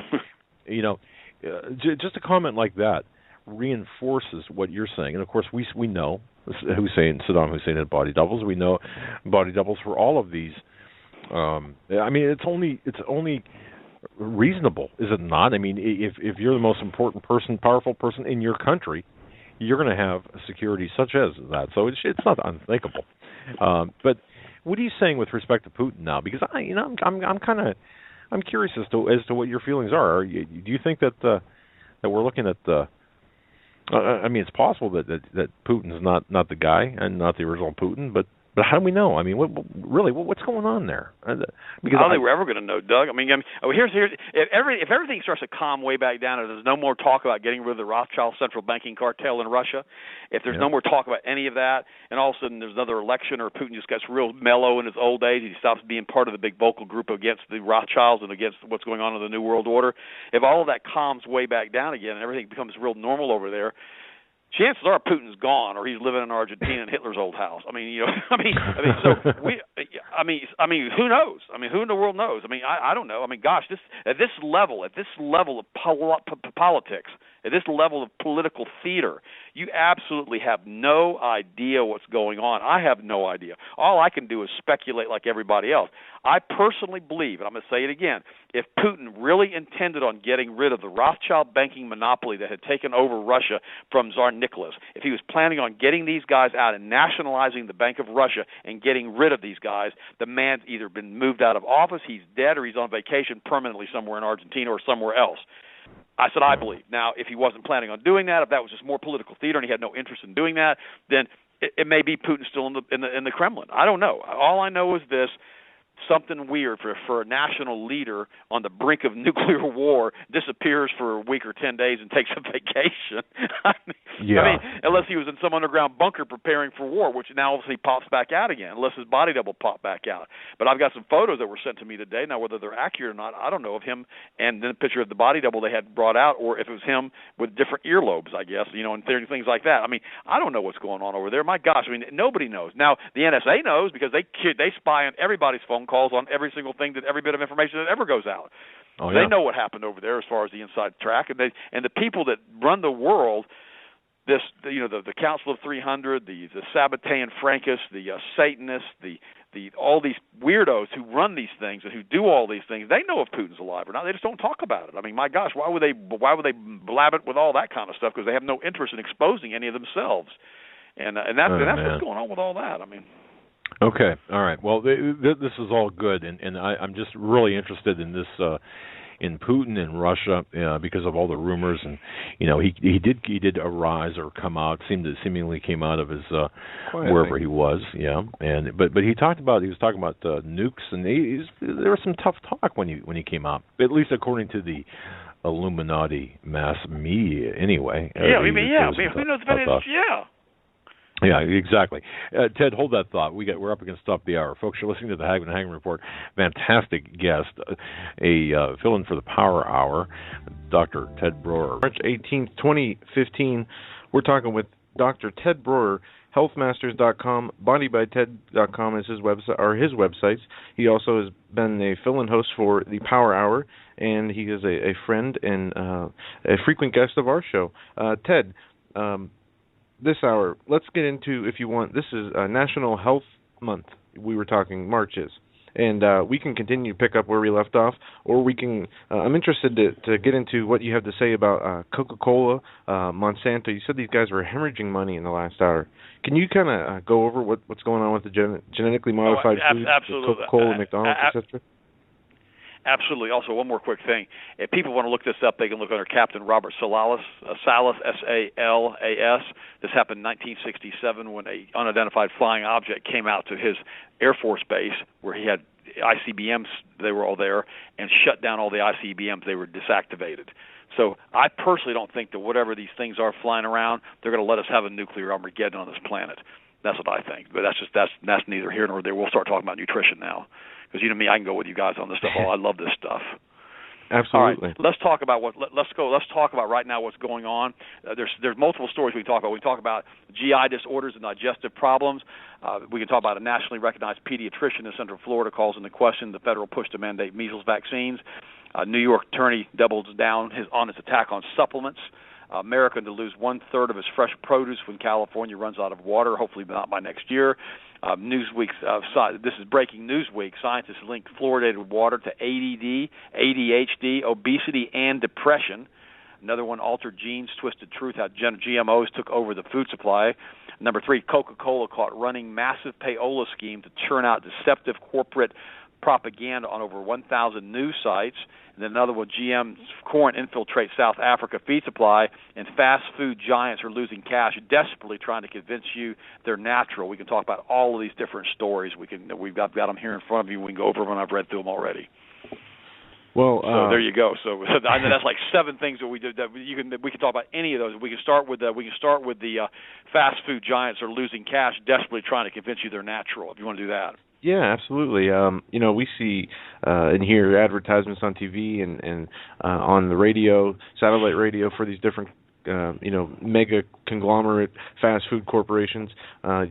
And get into the GMOs and Henry Kissinger's, State Memorandum 200, where he talks about taking nutrition out of food, basically starving people through lack of nutrition, even though they'll be eating, all the foods. And how are these people losing money? With all let me read this article. In a move that follows the continued loss of profits for fast food giants like McDonald's, Burger King has announced that it will be dropping soda from its kids' meal options, a move that undoubtedly comes as fast food chains titans realize that the end of their fake food is coming quicker than they expected. There's most certainly no excuse to eat a Burger King's food, which is GMO-laden chemical mess. However, the announcement signals the ultimate preparation by these companies to start changing their brand in order to have a chance at survival in the coming future, a future in which organic lifestyle is going to be king and natural organic restaurants and grocers will be a true financial victors. And that's why we're seeing the continued growth of the organic market. Even into 2018 with a 14% increase across the board. Burger King's statement, reported by NBC News, is enough to see how the company is attempting to enter this market one step at a time. Unfortunately, they will need to do a lot more than remove soda from the kids' menu. After all, they're replacing these sodas with juices and milks that also contain the same amount of additives and toxins like mercury-riddled high-fructose corn syrup, which recently got a name change. So that's what's going on. McDonald's is losing cash. Burger King's starting to lose cash. Monsanto's losing losing cash because we as consumers have finally said, you know what, guys, we're not going to put up with this anymore, Joe. We're not going to put up with this anymore, Doug. We've had enough of all of this, and we've just decided that we're not going to do this. We're not going to eat like this anymore. Yeah, and I don't know if you've been following the GMO labeling and lack of labeling, the battle that's been going on to get GMO foods labeled as such. What's the latest of this? I don't know if you locally or even nationally with the labeling of the genetically modified foods or the lack thereof of the labeling. How are they allowing this to continue? Well, it goes back to the paying off of the congressmen and not allowing these things to come to vote. They were trying to do it on a national basis, and they could never get it on the floor because the congressmen won't allow it to go there. They don't want Monsanto, which is one of the strongest lobbying groups. Always remember, they're called interlocking corporate directorships. These corporations have the same people running the different corporations. Almost all of them are part of the Sabatain Francus group of Luciferians that are involved in all of this mess, and they're also the same ones that run the media. So when they come in and then they tell the Congress guys, we don't want you to do this, we don't want you to pass this law, we don't want you to do this, and then they'll spend tens of millions, if not hundreds of millions of dollars in advertising against GMO initiatives. Now, the one thing that did pass was the one in Hawaii, in one of the counties out there in Hawaii this past election cycle, and they fought to get that thing overturned, and luckily it did not get overturned, but they're still dealing with that in the courts out there in Hawaii. In addition to that, California tried to pass a law requiring the labeling of all GMO foods, and it was defeated because they ended up spending tens of millions of dollars against it. And some of the natural health food giant corporations were once funding this thing because a lot of these health food, quote-unquote health foods, contain GMO compounds, and they don't want people to know that. They don't want to have to put that on the front of the box, and that's what's going on with that. Interesting. If I can ask a question here, Ted, I've been quiet here. Genetically modified foods, is there any foolproof way, and I don't even know how to structure this question properly to ask it effectively, I guess, but when we're looking at I'm just trying to think of an example. When you go to a restaurant or something, I mean, there's just no way to tell. Is there that what you're eating hasn't been genetically modified? Or if you go to the grocery store for corn, let's say it's in the summer, and there's ears of corn on the produce shelves. You don't know. I mean, how do you know if it's... Well, the problem, Doug, is pollen drift, and that's the biggest problem that we have. What's happening is even when you have an organic crop, and say it's 10, 15 miles away from a GMO corn crop, if you get a good blowing wind that goes for 2 or 3 days and that pollen's carried up into the atmosphere and then drops back down on these crops that aren't GMO, they become GMO crops automatically because they've been cross-pollinated with GMO crops. And they had this happen a few years ago to one of the farmers, I believe it was in Iowa, in which he was actually raising his own crop. It got cross-pollinated with GMO corn because of the pollen. They sued him and won because they said there was copyright infringement on their patent on their corn crops. I mean, This is nuts. Years ago I had a guy contact me and he wanted to know, how in the world do you find out if food is truly GMO free? The only thing you can do is you've really got to know the source. You got to know where the food was raised. You got to know where the food comes from. It's like with our vitamins and our supplements we manufacture at Health Masters. Everything is sourced, and then we test everything. I sent you the videos on this, Doug. Yep. Everything comes into laboratories, and we test every single product when it comes in to source it to try to make sure that it is what it says it is. And the sad part about this is you don't know. When you go to, and now we know that Whole Foods was busted last year because they were putting organic foods, quote unquote, labeled organic that were GMO on the shelves. And now they're saying they're not going to do anything for a few more years. I think 2020, I think they said, or 2018, before they're going to start labeling GMO foods.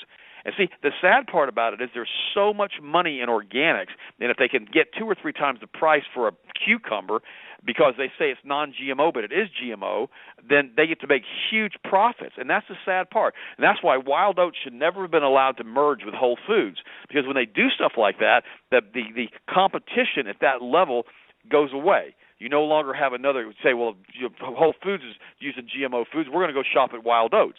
So now there's no longer a Wild Oats. Wild Oats is Whole Foods. And it's sad because they should have never allowed that merger to take place. But again, we know what happens, and that's what they do. They just take over things, and they start buying up and buying up. When you can print money out of nothing, you can pretty much buy whatever you want. And that's just how they do it.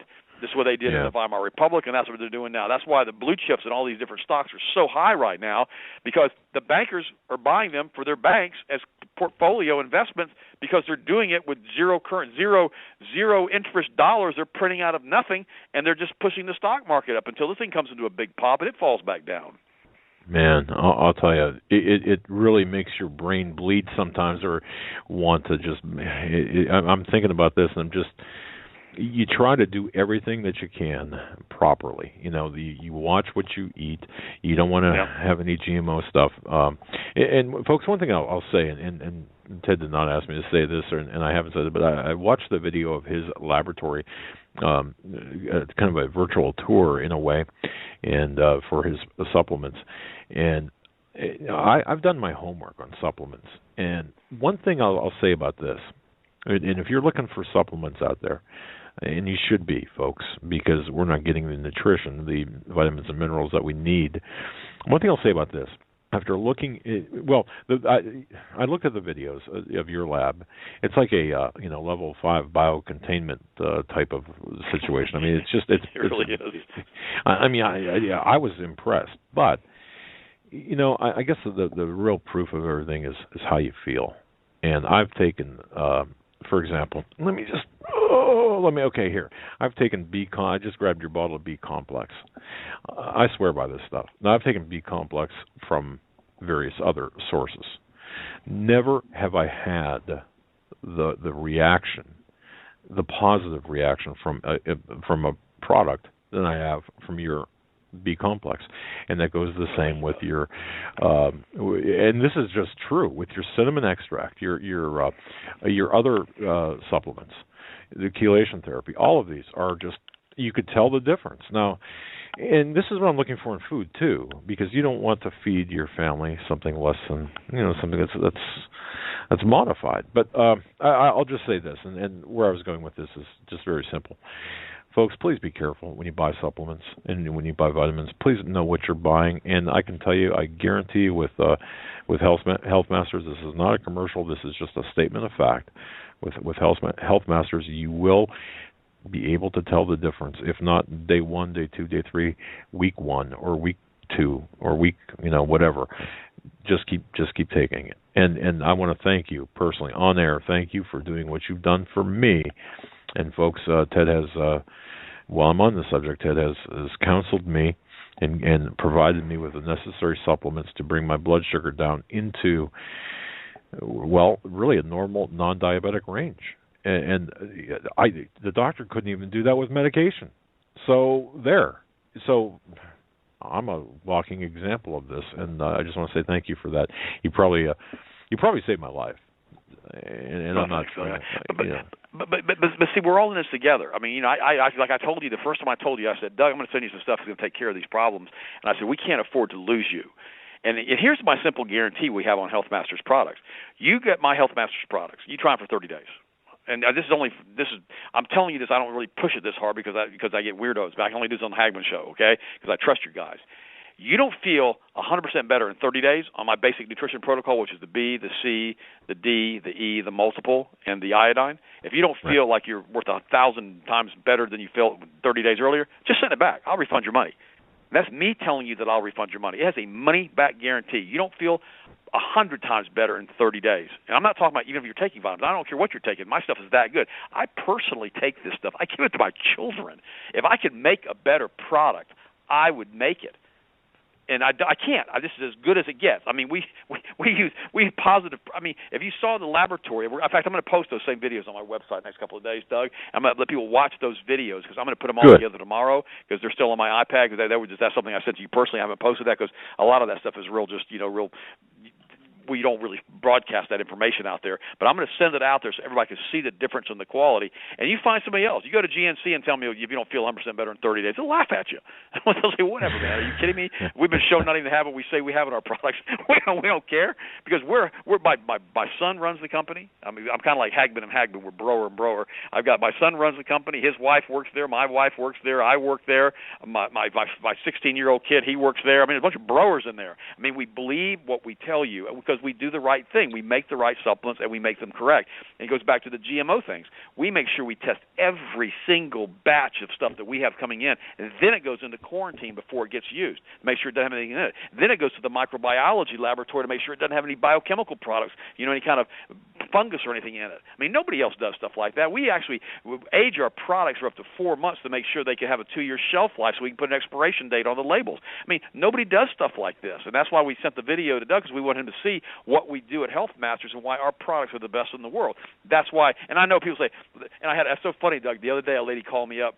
Actually sent me an email, and she goes, "Man, I ordered your stuff. I cannot believe how good I feel. My energy's through the roof. You know, I heard you on Hagmann and Hagmann. I thought you were being arrogant about how good your products were." She goes, "Your products really are that good." She goes, "I feel unbelievable."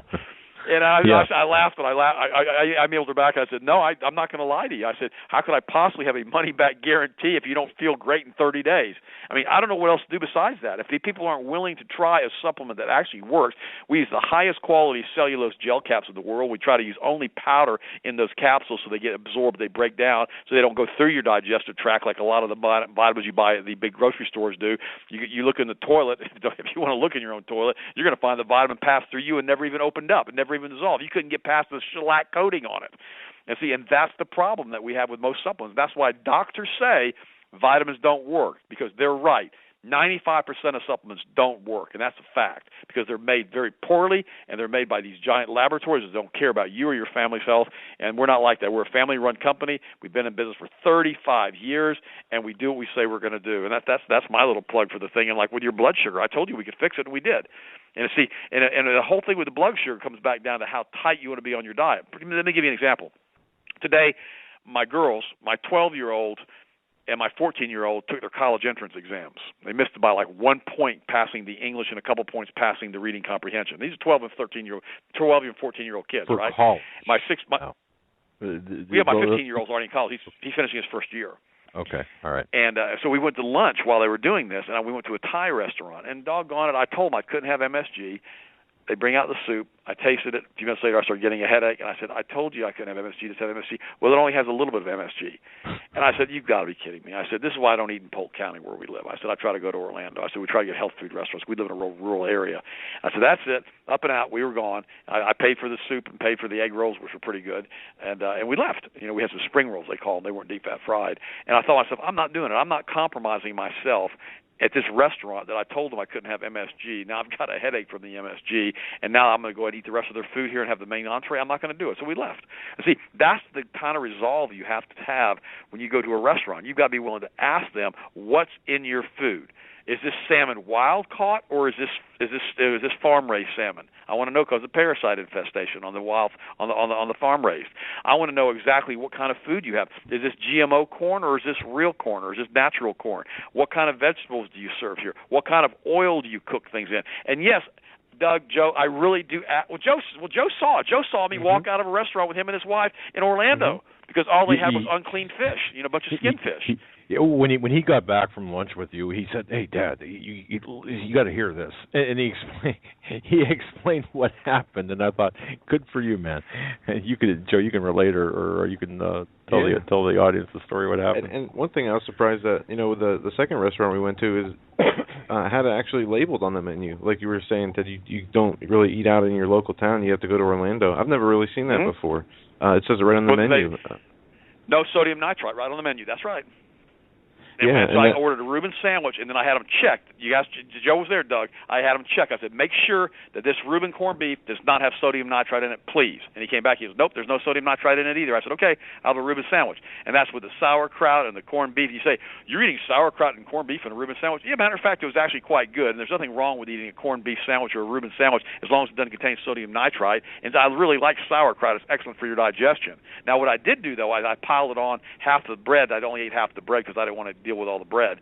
But that's how I eat. I eat super clean all of the time. And see, that's the difference between me and most people. I mean, the cover of my book, you see me on your website. I mean, I'm 55 years old in that photo, and I look about the same, I guess. I'm 4 years older.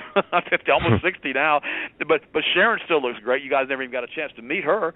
And even last week when I was a little bit under the weather when I did the show for you guys on Monday night, you really couldn't tell I didn't feel 100%. But the point is, when I get sick, I don't really get sick. And the only reason I ever got that cold last week was because I missed taking my iodine, my 13 milligrams of iodine, and I missed taking my vitamin D3 for like 4 days. And what ended up happening is that I went to that conference. I shook so many hands. I must have gotten a hold of somebody. There was something in there that had something, and I got a little bit of that head cold in myself. But I haven't had a cold in years and years and years because I take the iodine, the vitamin C, and I take the D3, K2 every single day, and your immune system goes through the roof, and you stay super healthy all the time. It's amazing how good you can feel and how much energy you can have without the use of drugs, without the use of coffee, without the use of statin drugs. And did you see just last week, guys, they finally announced that now they're saying that cholesterol in the diet has nothing to do with heart disease. Yeah, I saw that. I've been telling that to people for years and years. What has thing to do with what does heart disease is statin drugs. Statin drugs almost completely stop the production of coenzyme Q10 in your heart. Your body doesn't produce the coenzyme Q10, so you have a coenzyme Q10 deficiency. Your heart muscle has to have coenzyme Q10 to pump, so your heart goes into congestive heart failure from the lack of coenzyme Q10 because you're taking some stupid statin drug. And if you go to healthmasters.com, even if you don't get any vitamins there, you can at least sign up for the free newsletter. I'll send it out to you 3 times a week, and we'll give you all the current updates on what's going on in the health world and what you should and shouldn't be doing. And I've written in so many times about statin drugs, and I've said it so many times. I loathe statin drugs. They're one of the worst drugs that you can possibly put into your body, but they spend tens of billions of dollars advertising on TV, billions of dollars advertising with these Victoria's Secret looking like models to go to the doctor's office that had no science background. They bring lunches for the doctors, and they sit there and have lunch with the doctors, and they're all googly-eyed, and they get all these bonuses based upon how many prescriptions they write. I mean, you should watch those videos on this stuff and what's going on in the medical profession. It's awful, and all the perks and all the speaking engagements they get if they write X amount of prescriptions, and their $10,000 and $20,000 speaking fees. And it's crazy what's going on with the medical profession, how they've been bought and paid for by the Rockefeller drug cartel, and I talk about that in my Breakthrough Health book. And a lot of your listeners have bought the Breakthrough Health book, and so they know that I'm – here's the thing about me, and this is what's funny. Joyce Riley told me this the other day. I was talking to her, and she's the host of the Power Hour, and I'm helping her on Tuesdays on the Power Hour. She said to me, she goes, you know what the people really like about you, Ted? And I said, well, I'm glad they like me. She goes, no, what they really like about you, they said you're real. They said you're genuine. You know, when you mess up on the air, you say something you shouldn't say. You say, oh, shouldn't have said that, or whatever. She goes, they realize that what you're telling them is the truth. They know that you're not lying to them. She goes, so many hosts out there, they'll say whatever the audience wants to hear. That's the same thing with preachers. They'll say whatever the audience, whatever the congregation wants to hear, whatever has the highest availability of numbers. That's what they say. Preachers do that all the time, Doug. They'll get up there and say, well, you got to do this, this, and this, because they know how to increase the frequency. They know what songs to play to increase the offering. They know what to do to get the maximum. I've watched preachers take 5 offerings in one service. 5 offerings. I couldn't believe it. I was so mad. This is ridiculous. You know, I said, I'll never go back to that church. Let me just share this with you and our listeners. I got approached. This is Wednesday. It would have been Monday. Monday by a potential advertiser for this show, and it was a good fit, actually, a very good fit. And they said, we'd like to advertise with you, and here's and they gave the details, and very lucrative. And I thought, my goodness, this one advertiser, this one sponsor could really pay for a month of our expenses in terms of our show, bandwidth and show costs. Except in the contract, the last paragraph, they spelled out a couple of things that essentially we could not. I'll remove the legalese and just tell you what they're meaning. We could not talk about homosexuality. We could not talk about anything politically divisive or religiously biased. Now, define that. So I had made a telephone call to the rep who introduced this to me. I said, what does this mean? Precisely what does this mean? In other words, if we're anti-sin, anti-homosexual, the behavior, are you saying that, we're not going to be able to go forward? And he said, that's exactly right. And I said, well, that's, thank you for being honest anyway, and have a nice life. But it's all what I learned there from that conversation. That's a true story. I've got the name of the company right here. I'm not going to give it out, but it's a company that, trust me, you would know. But the bottom line is, it's all about the money, isn't it? It's all about. That's right. And they control you through that revenue stream. Now, well, years ago, I had them offer me $50,000 a year to be on one of their corporate boards. if I stop talking about one of their products. This is true. I'm not going to mention any names because I'm not going to get in a lawsuit with this. This is a guy that's been 20 years ago. And we were really nailing a product that a big company, huge company, had come out with. They're on every grocery store shelf. And their attorneys contacted me. I mean, with these next day air packages that you have to sign for. Nothing ever good to come certified mail unless you won the lottery, I always say. And so they open this thing up, and these guys are going to sue me, or I can be on one of their board of directors at $50,000 a year. Okay, but I couldn't mention their products anymore because I was on major talk shows. I mean, major radio stations, number one in the markets in Cincinnati, in Atlanta, in Detroit, in Chicago, WGN, all of these things, nailing this company because they'd come out with this product that they developed a product, and one of the side effects, this sounds awful, was rectal seepage because it was such an unbelievable, horrible product of what it did to the intestinal tract, and I was just nailing it every which way but loose, and so what I ended up doing is I just had my attorney send them a letter back and said I will not compromise, I don't care if you're paying me $50,000 a year or not, which is $1,000 a week, just not to mention the name of their product. I mean, are you kidding me?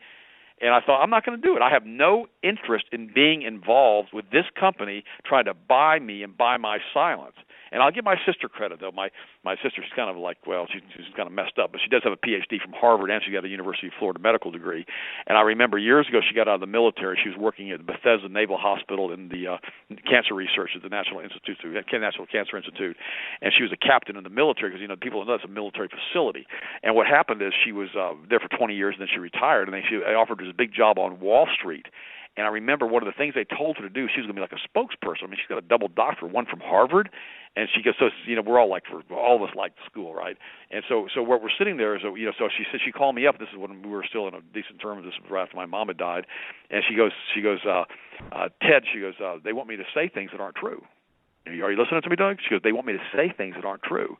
Man, Joe, you hear this? She goes, my sister said they want me to say things that aren't true in the press about their products. She goes, I won't do it. And I said, well, how do you know they're not true? She goes, I've seen the research, Ted. These are lies.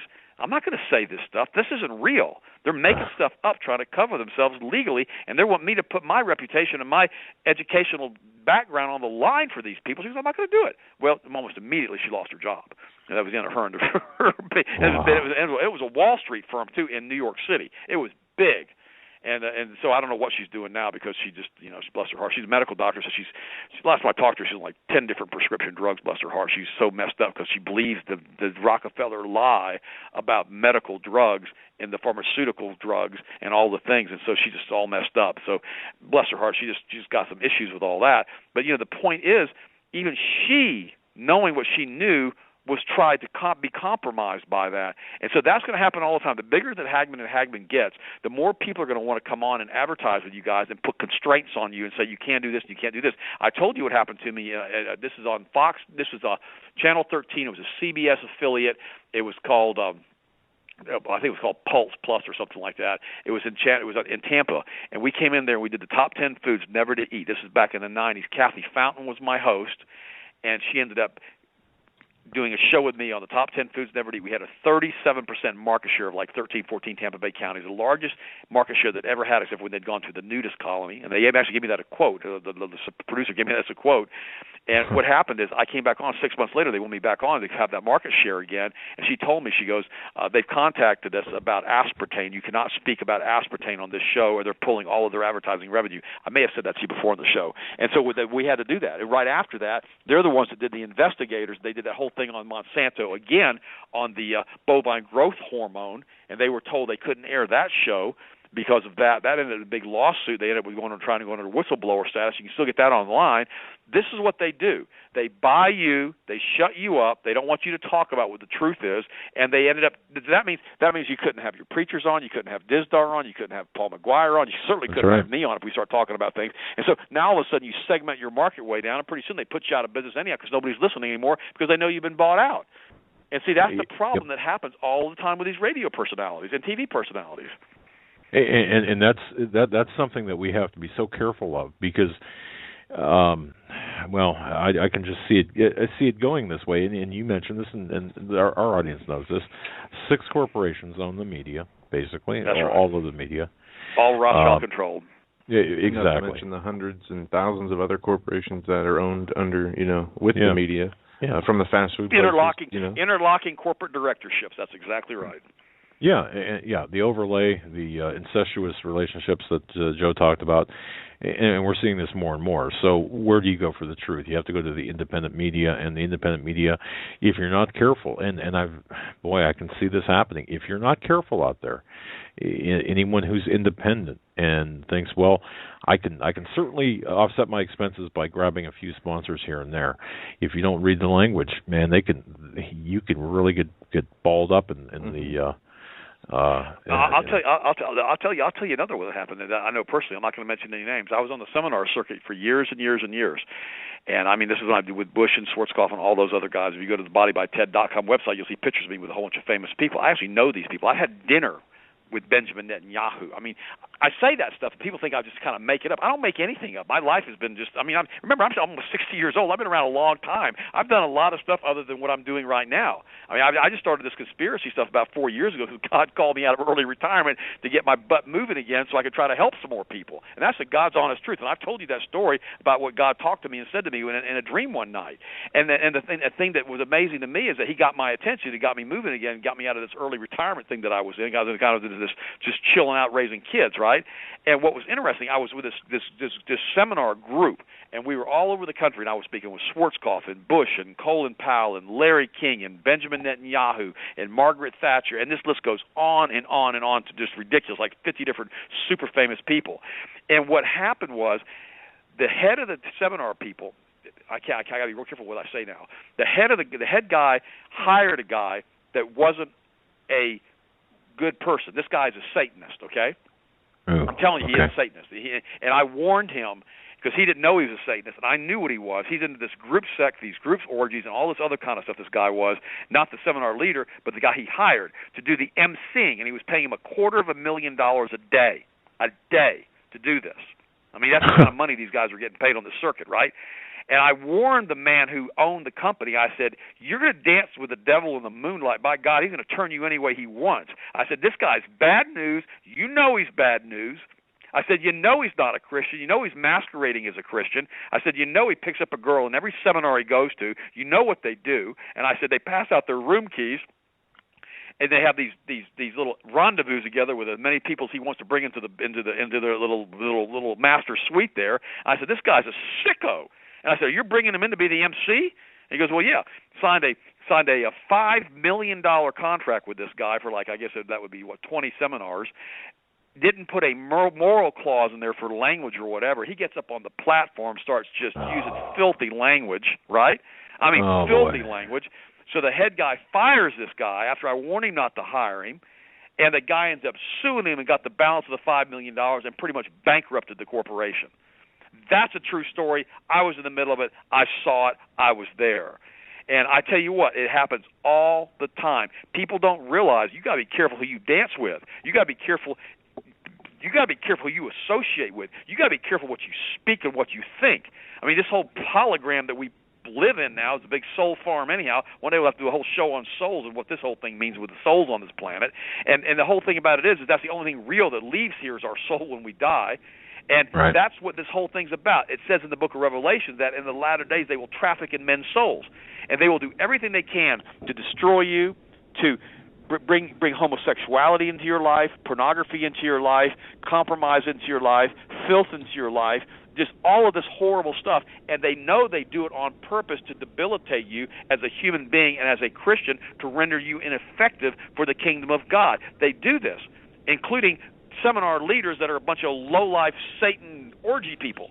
And I mean, I've seen so much stuff in my life that I'm like, wow, there's some really bad people out there. Now, there's some really good people too, like Hagmann and Hagmann, and Steve Quayle and Paul McGuire. And then you guys have the people taking cheap shots at you guys.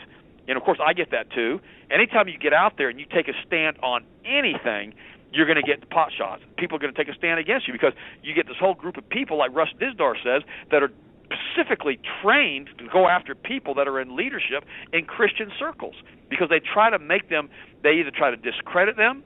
It's like I told you that one time, Doug. Remember what I said? They said, here's how people look at it. if you go to a local community college and you get a degree, or you get a degree from a local state school, or then you go to a major university school, everything in descending order everybody else considers as insignificant degrees. And then finally you get to Harvard. Harvard thinks that Yale's a bad degree. Yale thinks that Dartmouth is a bad degree. Dartmouth thinks that Brown's a bad degree.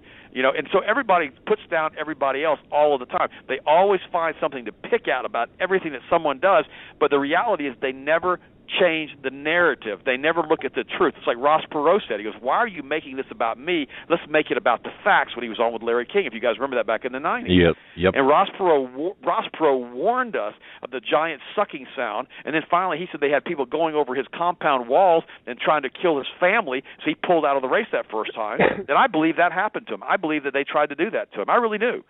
I do so too. The problem is, now I do, because now I know what's going on. Back when he said that first, everybody thought he was nuts. We didn't realize how sick, how corrupt, how satanic this entire operation has become, and that's why even Alex Jones said it the other day. I'm saying it. You've said it. Everybody says it.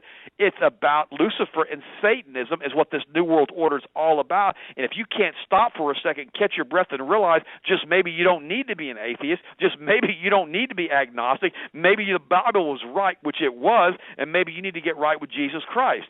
See, that's the whole thing. I've had so many people contact me and say, I'm right with Jesus again because I heard you on these shows and you talk about this stuff and you're telling people the truth. I thought it was all just hocus-pocus fairy tales when I was in Sunday school. This stuff is real.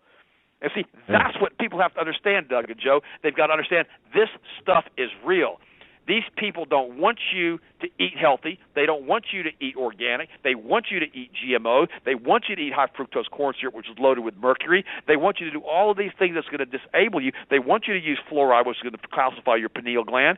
And everything I've been telling you that the globalists have been doing to us for the past 30 years, everybody's starting to see now, hey, it's the truth. They really have been doing this to us for the past 30 years. And if we don't take a stand in the aggregate as Christians, this country is lost.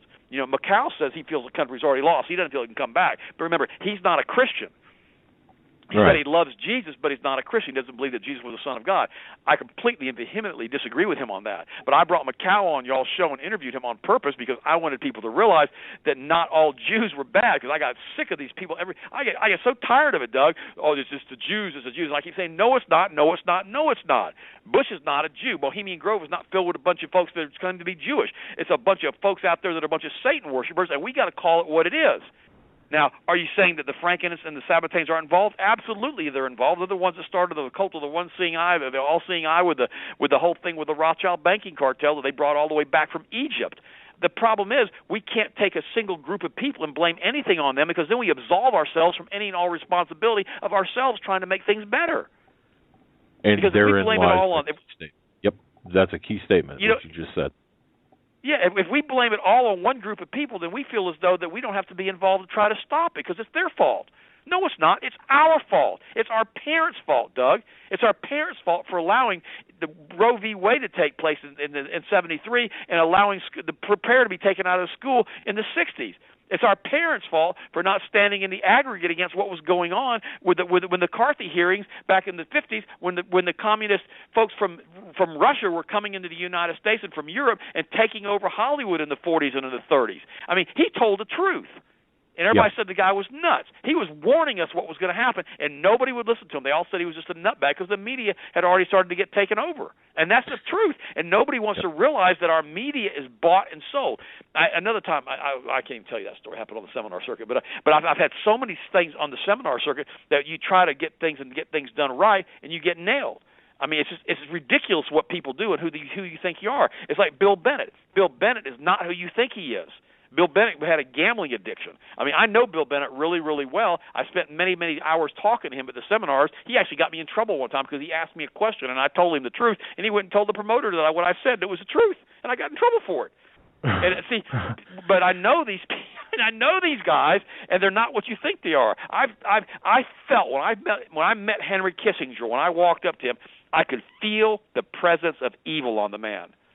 It was unbelievable, and I thought, wow, this guy's walking out of the dark side. What's up with this dude? And this is like 20 years ago. I thought, this guy, there's just something wrong with this guy. This guy's just there's something real wrong with this guy. And and Barbara Bush wasn't quite right. I couldn't, but no, I could feel it. Now President Bush, I didn't feel it with Bush. I saw Kissinger one time. It was in 1981 at the Waldorf Astoria Hotel. I was there in it was a motivational seminar, actually, that was held there. And it was for a company that I was associated with. And I saw Kissinger walk through the lobby. And I just, you know what, I couldn't exactly put my finger on it, but although he certainly appeared to be statesman-like, one would describe him as such, there was just something not right. And how can you make that distinction without, interpersonal contact? Well, it's just the gut feeling I had from just seeing his countenance, and there's just something not right. But you up close and personal with him, right? I talked to him. I shook his hand. I sat there and chit-chatted with him. Remember, he was on the circuit with me. I spoke. He and I shared the same platform. I mean, I was introduced to him as a fellow speaker. Okay, so I was at parity with him that day. See, so he treated us differently. Same thing with Bill Cosby. I told you the story about Bill Cosby on one of the prior shows. I mean, that guy was something else. That's why when I tell you this, you hear the stories of him, I believe all the stories. And what was interesting the other day, I watched him on an interview being discussed on this, and he did an upside-down triangle with his fingers on this interview. He actually, you could see him physically make a triangle with his fingers and hold it to the camera so the camera could see it. And that's a sign for the Illuminati to show mercy on him. You may not even know that. Yeah, that's a mercy sign. That means have mercy on me. And since he had that interview now, I haven't seen any more stuff on him about the press. Wow, I never heard that. Yeah, I haven't either. Yeah, that's a sign of mercy for these guys. And so what the thing about it is that all these guys know what's going on at that higher level. They have to know because they have to make sure they keep the chains on these people. That's why I said if Putin said he's getting rid of the Rothschild banking cartel, I believe he's not there anymore, okay, if he really meant that. Now, if that was just obfuscation and more media chatter, I don't know. I never saw it in the mainstream press. It was an article that had been written in Germany and was translated into English that I sent you guys. And so I don't know if that article's accurate. Who knows? But if that article's accurate, that boy's not long for the world. He's going to follow the path of the of the former king of Russia, Tsar Nicholas. And so that's the whole thing. You can't do that with these guys. These guys, they don't play that game. They put you in a position, and you're a lapdog to these boys. And if you don't do what you're supposed to do, there's a Rothschild-controlled bank in Russia. Are you kidding me? That means the Rothschilds run that country. Right. Just like they run us, just like they run the Eurozone. They run everything. And see, that's why. But Ted, in a war scenario, let's just say, let's play this out. If because of the Ukraine or Crimea or something over in that area, or even because of Syria, let's say that U.S. and Russia go head-to-head, not by proxy, but by at the nation-state level, and it turns into a hot war. You've got the Rothschilds, really. Well, you've got the Committee of 300, but you've got the global elitists bankrolling both sides, so they can control the outcome. Bottom line, right? Yeah, that's right.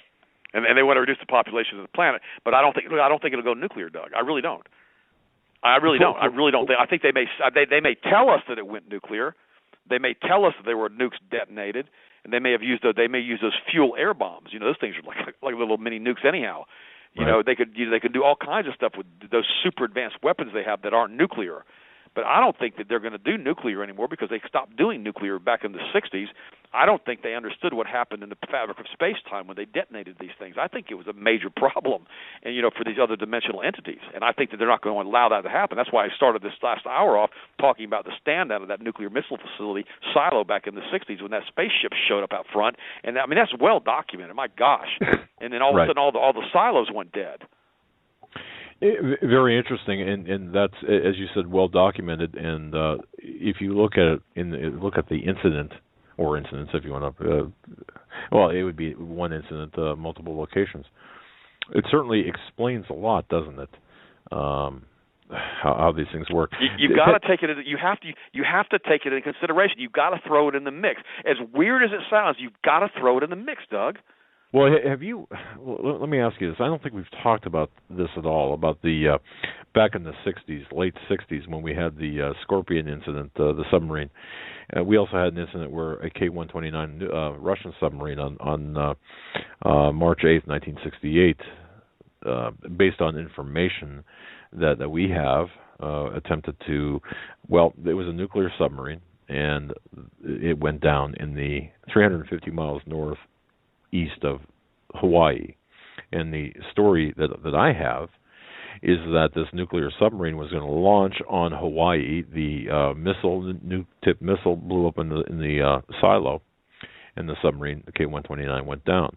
And of course, in part, the Glomar, which was really financed by Howard Hughes, was the ship to bring the K-129 up, and there was kind of black. I mean, it's a long story if you do the research on this.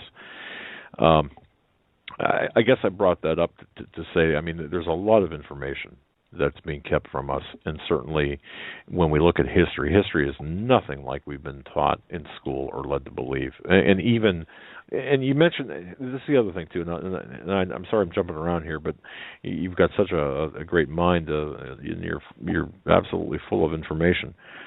If you look at McCarthy, you mentioned McCarthy.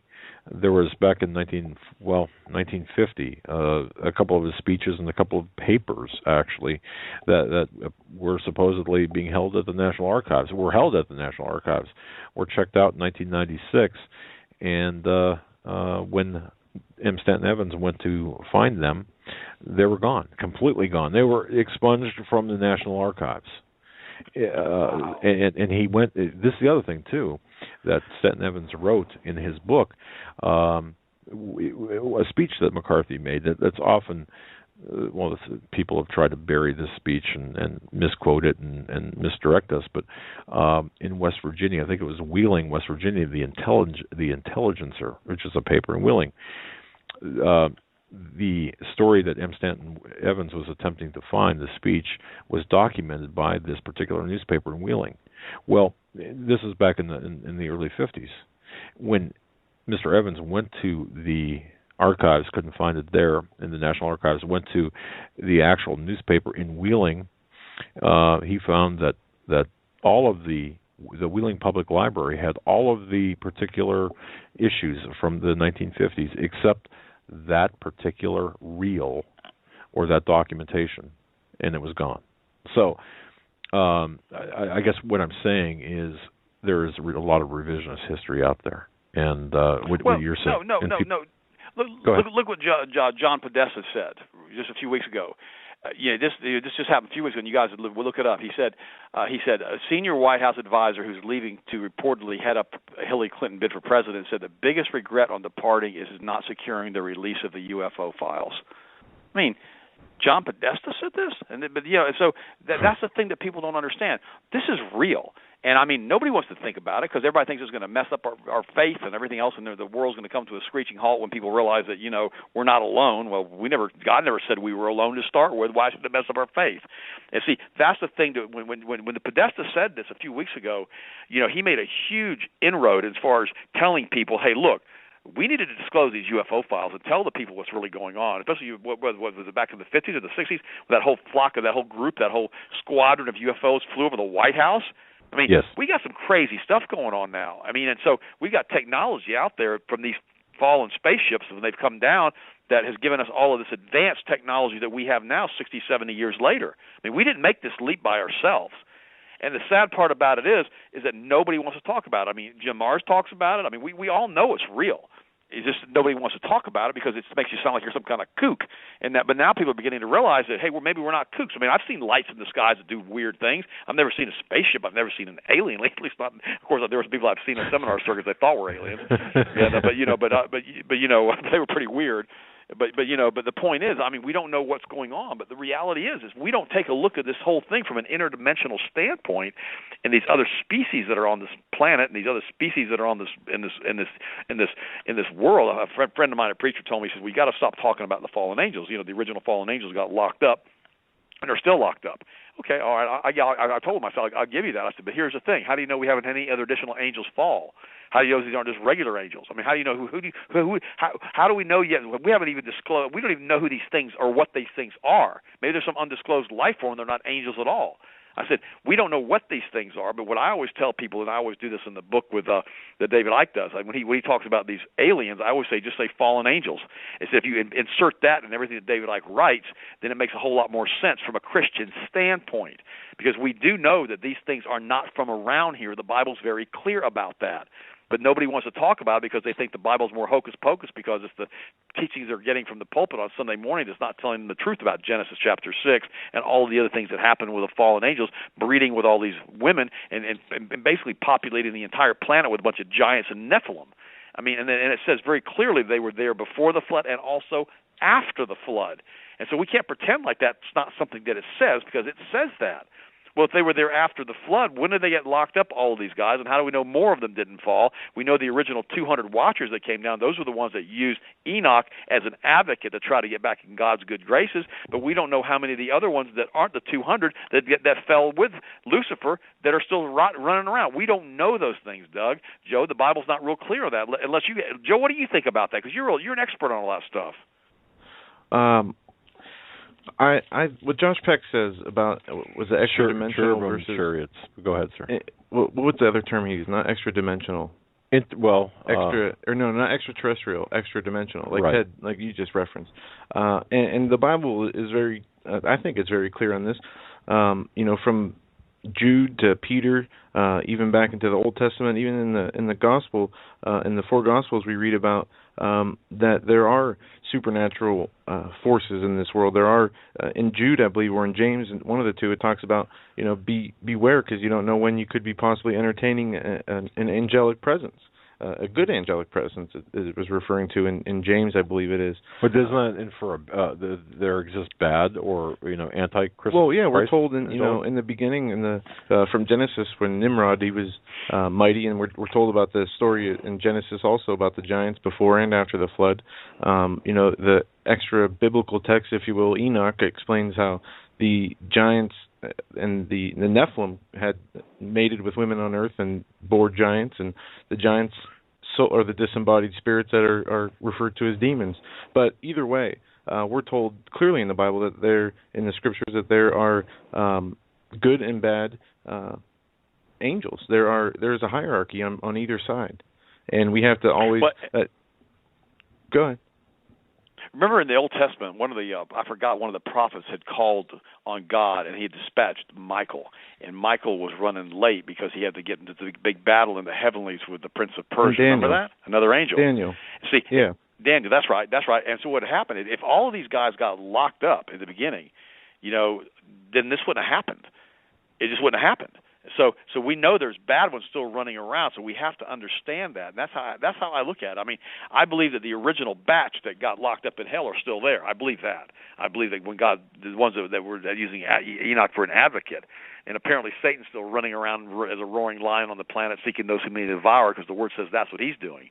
And again, he's another interdimensional being. Now, whether he had his wings clipped, so to speak, and he can't do all that stuff, I don't know what he can and can't do anymore, because we know he's not omnipresent. We know that he's not omnipotent. We know that he's not omniscient. We know that.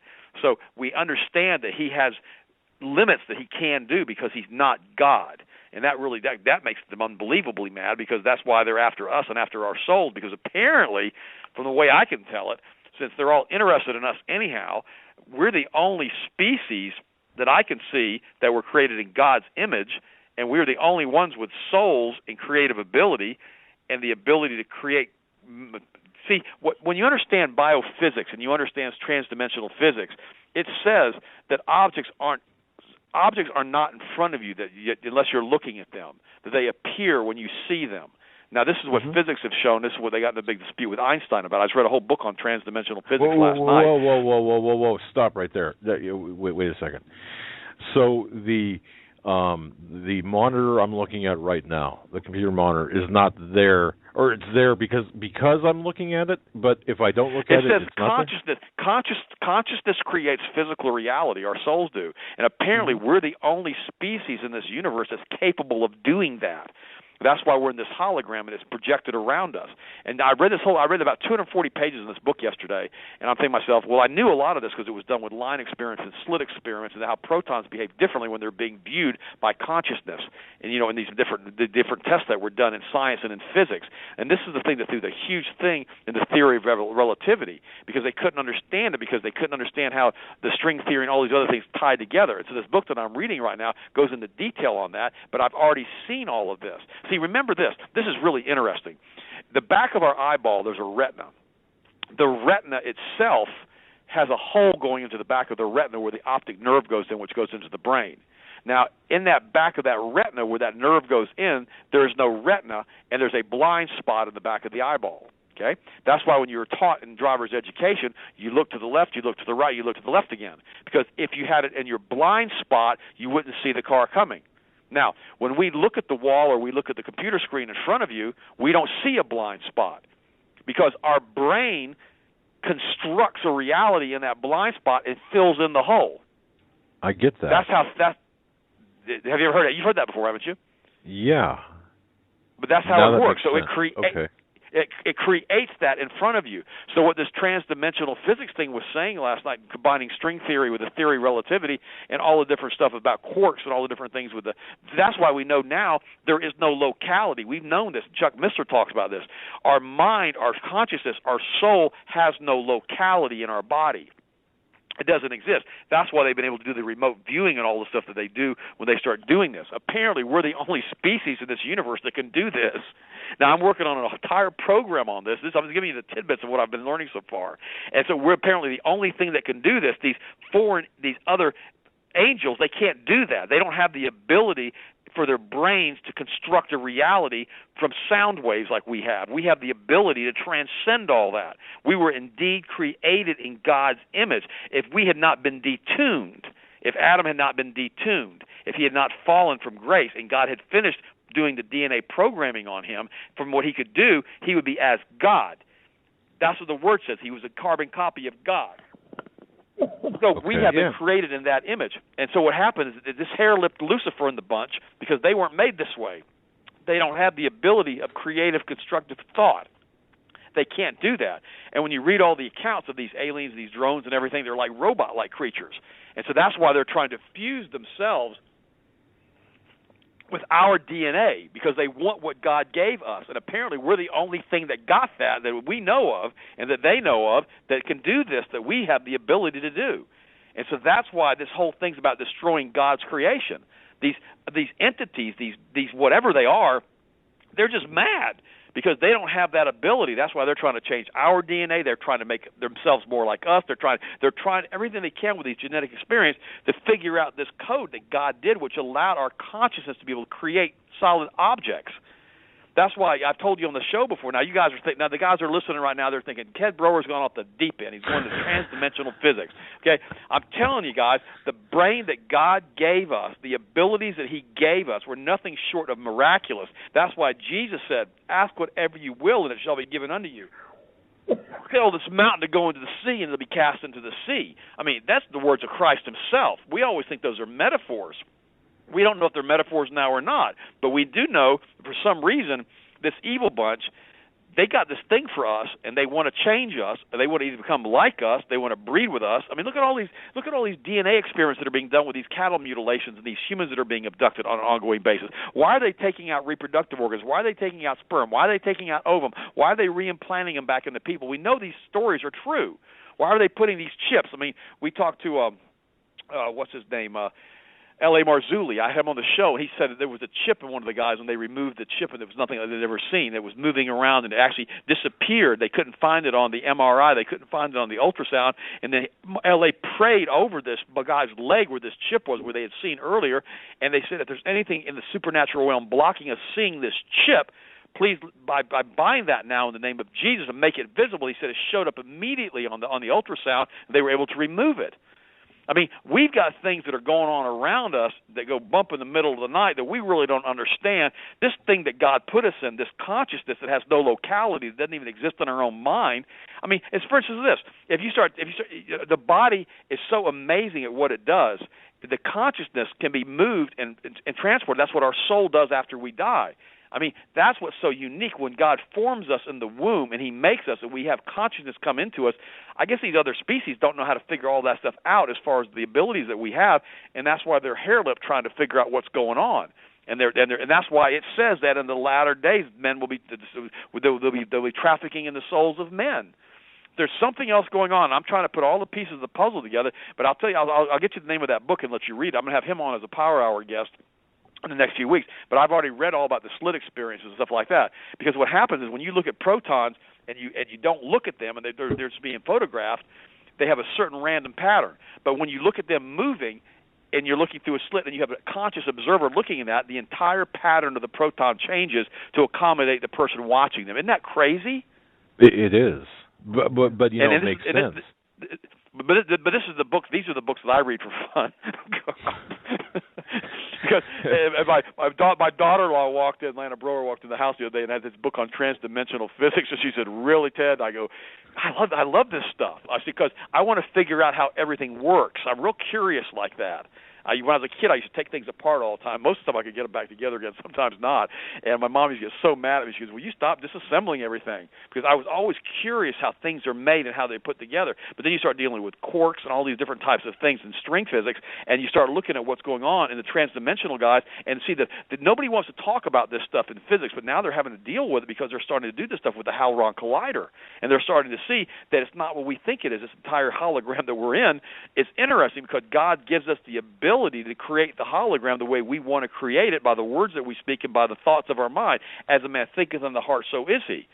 That's why I've told the folks so many times on the show, you've got to be careful what you speak, you've got to be careful what you say, you've got to be careful how you pray, and you've got to be careful the words that you use around you, your family, and everything else. Because what you speak about, you bring about. You literally create your own reality, and apparently nobody else in this universe can do what we can do.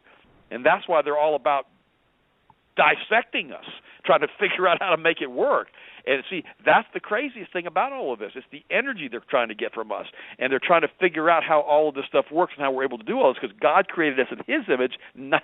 He didn't create them in their image, or we wouldn't be able to tell the difference.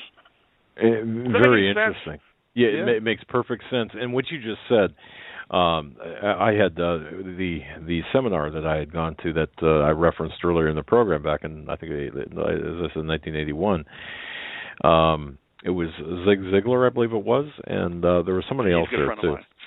And I remember him. I think he said it. You know, when you say something to the effect of, "Well, that makes me sick," or you know, you don't want to be saying that because pretty soon you're going to be sick. It's like what do they call that? The law of attraction, self-fulfilling prophecy. Self-fulfilling prophecy. Yeah, that's right. But it's true. And I tell that to people all the time. And years ago, I think I told you this story once before. I was in my bedroom and I was praying. I was married to somebody else years ago. I mean, God, I've been married to Sharon for 31 years, and the marriage went really, really bad. Okay, I'm not going to go into detail on all that, but it was bad. And I may have already told you guys. I tell you guys everything anyhow on the show. I'm talking to you guys on the telephone. I don't realize millions of people are listening. And I remember I was doing these affirmations, and I can do all things through Christ who strengthens me. I commit my plans unto the Lord; they will succeed. You know, and I had a whole list of them. I had like a double sheet of them that I had put together from Scripture. And I was reading them and I was praying. I was praying out loud in my bedroom because I had read this repeatedly. This is how you do this. And there were these guys that had written these books that were like multi-millionaires, right? I'm a little kid making $200 a week living in a little duplex, right out of college. So I'm thinking to myself, well, if these guys are telling me the truth of how this thing works, and these guys have discovered all of this, then I think I need to try this because what I'm doing isn't working. I mean, there's too much month at the end of the money. And I said, I got to figure out how to make this thing work.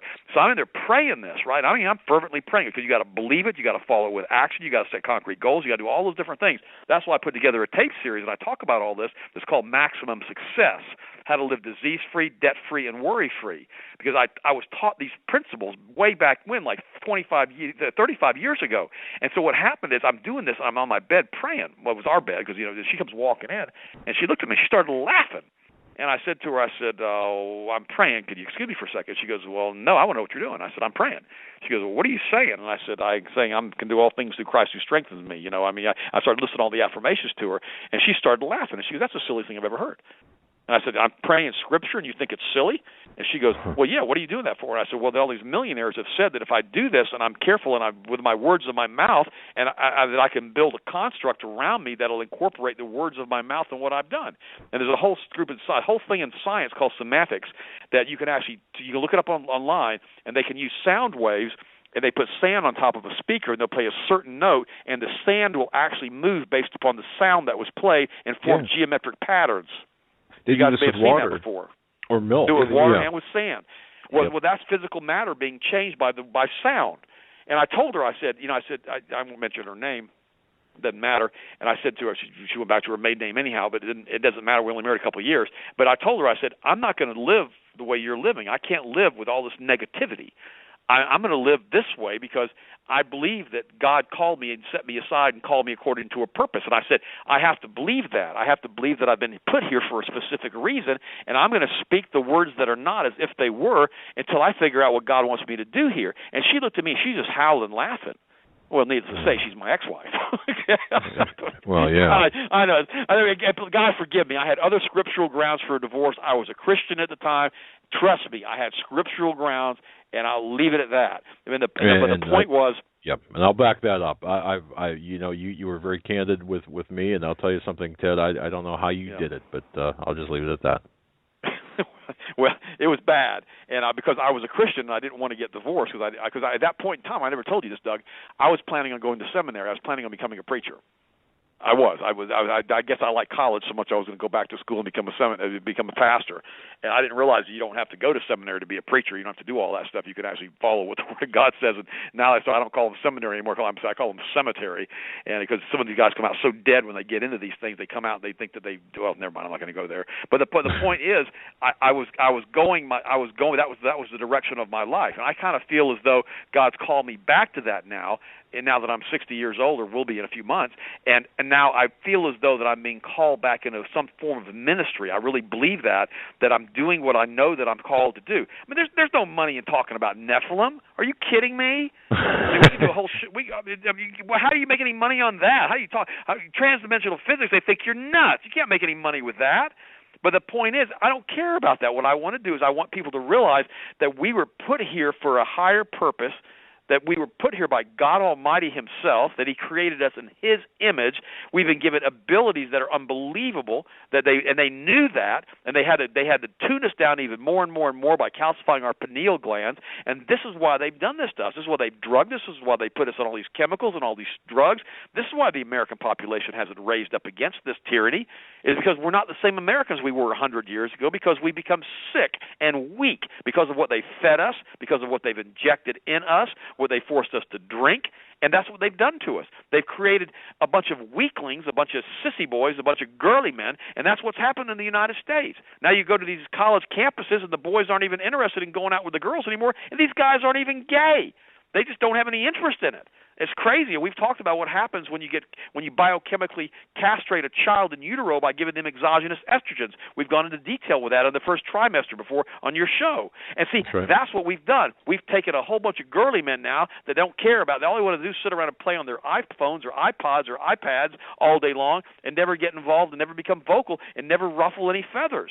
Well, I'm here to tell you, I'm here to ruffle feathers. I mean, I've been called out of a semi-retirement by God Almighty Himself to get my butt back into gear and start doing what He's given me the ability to do, and that's what I'm doing now. And I love it. I mean, I'm on the Power Hour interviewing all these great people like you guys, and I'm on your show, talking about stuff that's not even nutrition related. But I'm here to tell you, if you want to learn about nutrition, I can tell you how to lower blood pressure, cholesterol, triglycerides, and blood sugar levels. You go to the website to do that, or you can call the office. I mean, it's easy. That kind of stuff's easy to me. Your thing with the blood sugar, that's easy. I mean, so many of these things God showed me how to do, and that's why I brought Sharon on tonight, because that was a tough one, Doug. Figuring out what to do with her spinal stenosis, that's been one that I have worked on for years. And now that she's back to being about 30 years old again and running around, she's out pulling weeds again, for heaven's sakes, today. I told her, I said, please stop pulling weeds. And I said, she goes, well, but they were coming back up again. I said, Sharon, look, I said, just leave it be. I said, she goes, I feel so good, Ted, I have so much energy. See, but now I know how to do the stuff with the spinal stenosis and with bone spurs. And so now we've got that on the website, the Health Masters. But the point is, This is not my call. My calling is nutrition. Don't get me wrong. I love what I do, and I love helping people. And when your callers call in and they want to talk to me, I always take their phone calls when I'm in the office. I always do that. But I know this though. My calling is greater than that. God has set me aside for a purpose to do exactly what I'm doing right now, to preach the gospel, to turn people back to Jesus Christ, to make the lost be saved, to make people realize that there is a God, there is a reason that we're here, that reason has nothing to do with Lucifer and his bunch and sacrificing little babies and drinking their blood like a bunch of the weirdos do. That's not why we were here. We were here because we are created in God's image. He loved us so much when we fell, he was willing to sacrifice himself through Jesus Christ to bring us back to redemption, to the spilling of his own blood.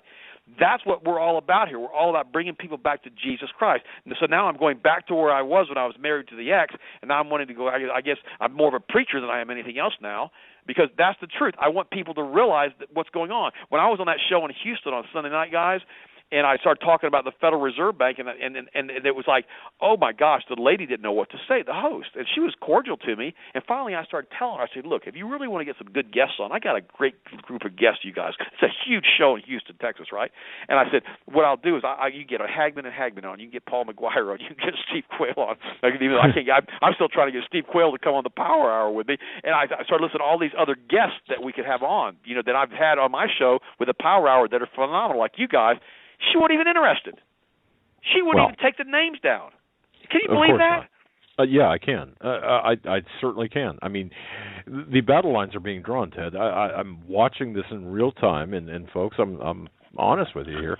I'm seeing the battle lines being drawn in the alternative media, especially in the alternative media, where there's a huge battle being waged right now, and it is for your mind. And I know that's kind of a play off of what Alex Jones does with InfoWars. However, that battle is heating up. It's getting worse, and it's extending into the smaller media, the regional media outlets.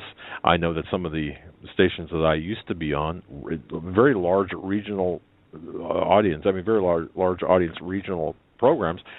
I've had talk show hosts say, "Look, I can't bring you back on. Our producers will not allow you to come back on." Well, why? Yeah. Well, you can't talk. I mean, because of the stuff you talk about, or you cannot talk about religion, and they use that word religion instead of Christianity or whatever. It's crazy. This whole thing is just absolutely nuts, Ted. Let me do this. Let me give you a chance to grab a drink here. We are late. We blew right by that break. That's great. This is fantastic. I mean, I just love hearing you speak. We just have to mention here, folks, and I'm just going to do this without any bumper music at all, folks. If you haven't done so already, visit American Survival Wholesale, AmericanSurvivalWholesale.com.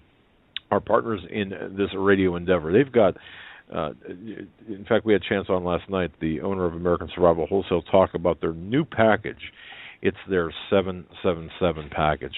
And go to AmericanSurvivalWholesale.com, and if you want to find out more about this, you can visit their website or even talk with the owners.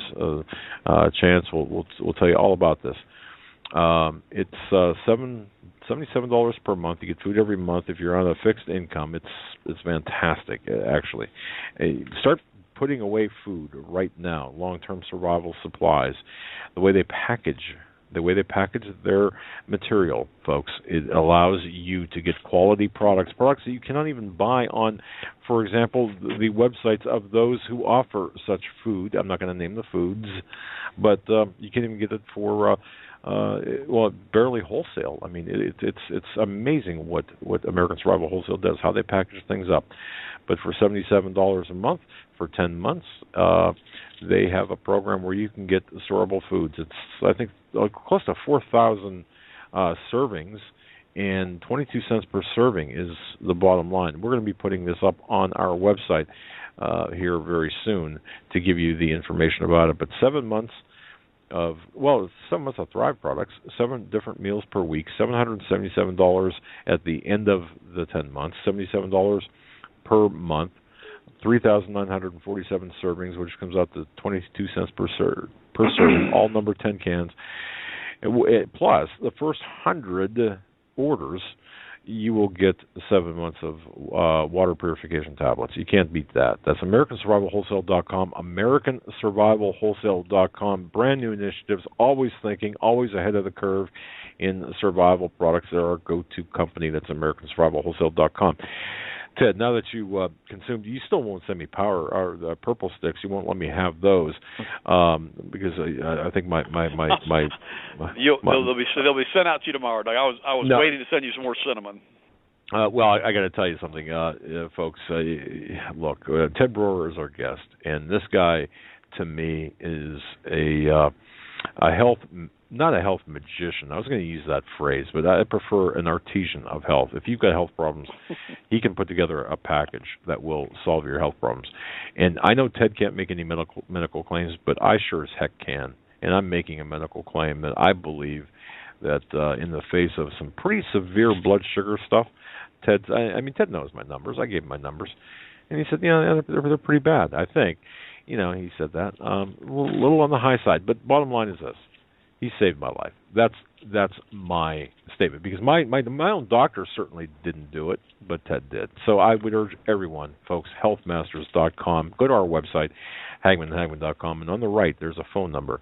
And I know Sharon, I think, and Ted's son might be standing by at the moment. The phone number is 800-726-1843. That's 800-1834. Yeah, thank you. I'm dyslexic now. See what you've done to me? Let me say that again. 800-726-1834. Yep. Oh, my goodness. Okay, and that's Health Masters, Dr. Ted Broer. Definitely give them a call and order their just wonderful products, I got to tell you. So, anyway, Ted, we're going to bring you back. That was kind of a sort of maybe a little bit of a break there, but I had to get that in there. But keep going, brother, man. You're on a roll, man. Well, I have to confession. I took a purple stick at 7:00, and I get on these purple sticks, and I just feel really good. And I feel good all the time, but I get a little hyper on the purple sticks. Forgive me, guys, if I'm keeping you awake. I was on Coast to Coast one night, and I remember they said, we don't know, man. People were complaining because they couldn't sleep when they were listening to Ted. I don't even make this stuff up. That's what Lisa Lyons, the producer, said. She goes, we don't know, man. People were upset because they couldn't go to sleep listening to Coast because Ted was keeping them awake because he was too hyper. And I'm like, well, I don't want to be hyper. It just is what it is. It's like, but back to real quick. Remember the movie The Matrix? Did you guys ever watch that? I never did. I never watched The Matrix. I've seen it and don't really remember much of it. Remember when Neo gets into the Matrix and he finally catches the reality of what's going on, and he looks at everybody and all of a sudden he sees lines of code. Does that remember that? And he saw the reality of what he was in. He was seeing lines of code. That's kind of like what this hologram is that we live in. It's lines of code that automatically line up when you look at them when the protons go back into alignment. And it's the weirdest thing, this book that I read. And I've read this stuff years ago. I read the same stuff, but a different book and a different author, because these studies that were done are real, and how they work and how protons line them up based on consciousness. The consciousness that God gave us, our souls, our consciousness, that is what allows this stuff to work. And apparently that's the unique thing that the human species has, that no one else apparently has in this known universe except for us. So it makes us unique because we were created in God's image. And now again, that makes it a little bit more. That makes more sense to people when you say like that, instead of saying that it's not there. It's not there the way we think that it's there. The electrons are still lined up, but it's not there until the visual consciousness creates the image. That's how it works. And, I read a scientist one time, he said that, heck, you don't even know if your brain's in a dish somewhere and your brain's being stimulated by these electrodes, and that the entire reality that you think is just being artificially created. And, whatever, man. I mean, still the way God made us, that's how I look at it. And, we got a brain in a dish somewhere, at least it works, and at least we can at least speak the truth. At least we have consciousness and a soul that people care about, and the people that we care about, If I can go back a little bit, you mentioned a couple of things that really piqued my interest, and folks, we talk about the 2012 London opening of the ceremonies of the Olympics back in 2012, and we talk about the recreation. Of the Queen, along with John D. falling, parachuting to the ground. What did that represent? That to them, to the people, to the initiated, away from us unwashed masses, that represented the recreation of them falling to earth. We are they are special. They are the anointed ones. We are just nothing but goyim to these people, basically. But soulless creatures. That's right. Right. So do you see, folks, how all of these dots are beginning to connect and things are lining up with our guests, and we hope that you do. We can see, so you can see the bigger picture. And the other thing that you mentioned about consciousness, I've always asserted that consciousness, and in fact I was told this by someone much more intelligent than me, resides outside of the body. And the men of antiquity, or the people of antiquity, knew this, and were like the pharaohs, for example, were buried in a certain way where they knew at some point in the future, and we're talking, around Plato references this, but anyway, we're talking about the really ancient Babylonian, the pharaohs in Egypt and what have you. But they can come back and when scientifically possible, and be reattached with their consciousness. So what you're talking about is not that. I mean, it really falls into line with things that we're seeing. And the last thing I want to say is it's interesting, because now when you read the Bible in that context, and start thinking in the context of a holographic universe, or an interdimensional, that we live in this or multidimensional existence. Now things make more sense when you read the Bible. At least to me, it does anyway. But I just wanted to throw that in there, Ted. You touched on. Well, no, it does, Doug, because once you start understanding, it's like a big mosaic, and people put a few pieces here and there, and you kind of really don't know what it looks like and what it is. See, that's the problem. We're starting to figure out the mosaic, and they don't want us to figure out the mosaic. The ancients have already known about these multiple dimensional universes and all the stuff that's going on. They've known that for eons of time. They've known this stuff. But they've just covered it up from the masses, from the peons, from us little people, right? They don't want us to know this stuff, because they don't want us to say, hey, wait a minute, we don't have to do this. We don't have to be slaves to a Federal Reserve Bank. We don't have to eat GMOs. We don't have to drink fluoride. We don't have to take statin drugs. We don't have to take, metformin, what we know causes pancreatic cancer. We don't have to do these drugs. We don't have to die of this disease. We decided we don't want to do this anymore. How do you like that? Nanny, nanny, boo-boo. We're not doing this. And the sad part about it is that people are, waking up. They're trying to tell their friends, and their friends still don't wake up. That's why Jesus said, he addressed it. He said, let he who has ears to hear, let him hear. Let he who has eyes to see, let him see. And I will turn and I will heal them. And the point is, so many people don't want to know the truth, because this illusion that Paul McGuire talks about from all the human sacrifice that's been done, that's been placed over the minds of the believers and all of the people on this planet, believing this narrative. The other day, I was talking to Joyce, on the Power Hour, and this was an interesting conversation. And she was saying to me, Ted, some of the news that we send you that we want you to report the first hour on Tuesdays when you do the show, you don't cover. Do you not like our news? And I got kind of quiet for a second. No, this is true. I love Joyce. She's a great lady, and I know she won't mind me sharing this with you. And I said, no, Joyce, I got the news. And I said, but I get one day a week to talk to the folks for an hour about the news that I want to discuss. And I said, and because it's a 1 hour segment and it's on GCN, I only have about 35 minutes. The rest of the time is commercials. And I said, so I've got 35 minutes once a week to discuss the news that I think is important. And I said, problem is, a lot of the stuff that you send me is on the narrative of Crimea and the Ukraine, in Iran, in Benjamin Netanyahu and all that. And I said, that's mainstream narrative. I said, I don't believe it at all. I said, it's all obfuscation to put there to bring fear to us, to make us scared, to make us generate low energy. I said, high energy comes from God. It's the high frequency. It's the love. It's the peace. It's all of these things. That's what they don't want us to have. And I said, I don't want to get up on your show on once a week for 35 minutes and promulgate fear.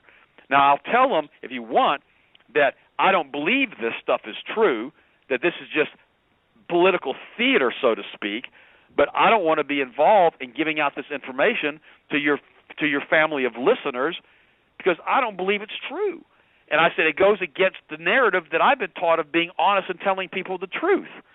And I said, so I don't mind sharing the news story that you want me to share, but I'm going to tell them that I don't think it's accurate. And I said, and I'm going to tell them that I think it's more obfuscation to scare us. And that's why this morning and yesterday when I did the show with him yesterday, I sat and read that article in detail about Putin wanting to get rid of the Rothschild-controlled central bank. I believe that's true. I spent half an hour on that article and another one on Putin about how he was involved with the secret intelligence with the British and how he was trained by those guys. And so what was interesting about all of this stuff, I told her, I said, I'll tell the truth the way I see the truth, and I said, but I'll mention these other stories if I have time, because 35 minutes a week isn't much time. And so that's what we started doing now. And she said, well, that's fine, Ted. Just do what you think you need to do because you're running the show for that day. I'm not going to tell you how to do the news. I said, thank you, Joyce. And by the way, we all need to pray for her right now. Father, in the name of Jesus, I pray for Joyce. I speak healing. I speak health. I thank you, Father, that she's completely restored, that she takes back over her show, and she's got complete and total recovery from any diseases that are upon her body. I speak health. I plead the blood of Christ over her. I station angels around her, and I put up a hedge of thorns around her, Lord, and I speak health and wellness to her, Father. In Jesus' name I pray. I had to pray that for her, if you don't mind, Doug, Joe, because I love this lady. She's great. She's given me the opportunity to go on her show now on a national venue like that once a week and be on for 3 hours. And interview all these really unique guests, and I want her to recover. And what makes me angry, because we talked about it earlier, and I've told this to Joyce, I'm going to mention this to you, but I'm not going to mention any names. I've had so many people contact me and they say, and these are Christians, and they say, who's going to take over Joyce's show with Joe when she dies? And I said, why are you speaking death over Joyce? Really? Why are you speaking that? Oh, God, yes. It's ridiculous. I guess I make me start using bad words here. I'm trying not to use bad words anymore, okay? And I got one guy called me up, and he was a Christian boy. He gets on, preaches this gospel all the time, and I've been on his show before, and I'm not going to mention any names because you may know who he is. And I said to him, dude, I rebuke you in the name of Jesus for asking me that. He goes, well, I'm interested in her show and taking over her stations. And I said, why are you speaking this garbage? I said, you claim to be a believer. You claim to know Jesus. You claim to know that the words of your mouth, create what you want to have it created. Why don't you speak life unto Joyce? Why don't you speak full recovery unto Joyce? I said, you're like a stinking vulture's hanging up on a doggone power line waiting for somebody to die. I said, I rebuke you in the name of Jesus. I said, you can't talk like this to me. I won't listen to it. And see, Doug, that's the problem that we have in the alternative news markets now. People are out there, and they're all getting, well, we want to be this thing, and we want to be this, and we want to be that, and we want to be this. Hey, look, we better be building ourselves up and building one another up, because if we don't do that, what's going to happen is the world is going to come in with their special interest groups like they've already tried to do to you and to me and divide us, break us down, and buy us. That's right. It's true, Doug. Yep. Yes, 100%. And folks, please take that to heart. And I mean, not just about Joyce Riley, and Joyce does need our prayers, and I'm right there with you. We have to uplift her in prayer and pray for her recovery, full recovery, and restoration of her health. That's right. We really do. But understand as well what's going on in the background. What's going on in the background is much more insidious than you'll ever see. That's right. And it's really a fight to the death. And please understand this, folks. Ted's under attack constantly, and we're under attack constantly. Every person that we've had on our program is in one way, shape, or form under attack, and it's just not right. We need to come together, and we need to fight this together, or fight what's coming our way. Ted, I got so many emails of questions that we'll never get to this. We could probably talk for another 24 hours and we never get to these questions, but one of the questions that seems to be a common, reoccurring theme that I've been getting here via email is, how long before a massive event that takes place, or an event like a 9/11 type of an event, and I know you're not a date setter, we're not date setters, but with all the confluence of events like blood moons and all this Illuminati stuff as well, do you see something happening here in the near term that's going to change our way of thinking? The thing that I've seen and I told this to a friend of mine the other day when they called up, and I spoke to him, and since the people in Hagmann, and I'm not setting any dates. I'm just telling you what there's possibilities that things may happen. Sure. I'm not giving you any dates. We're not doing 88 reasons for the rapture in 88. We're not starting that nonsense, okay? You remember all that, I'm sure.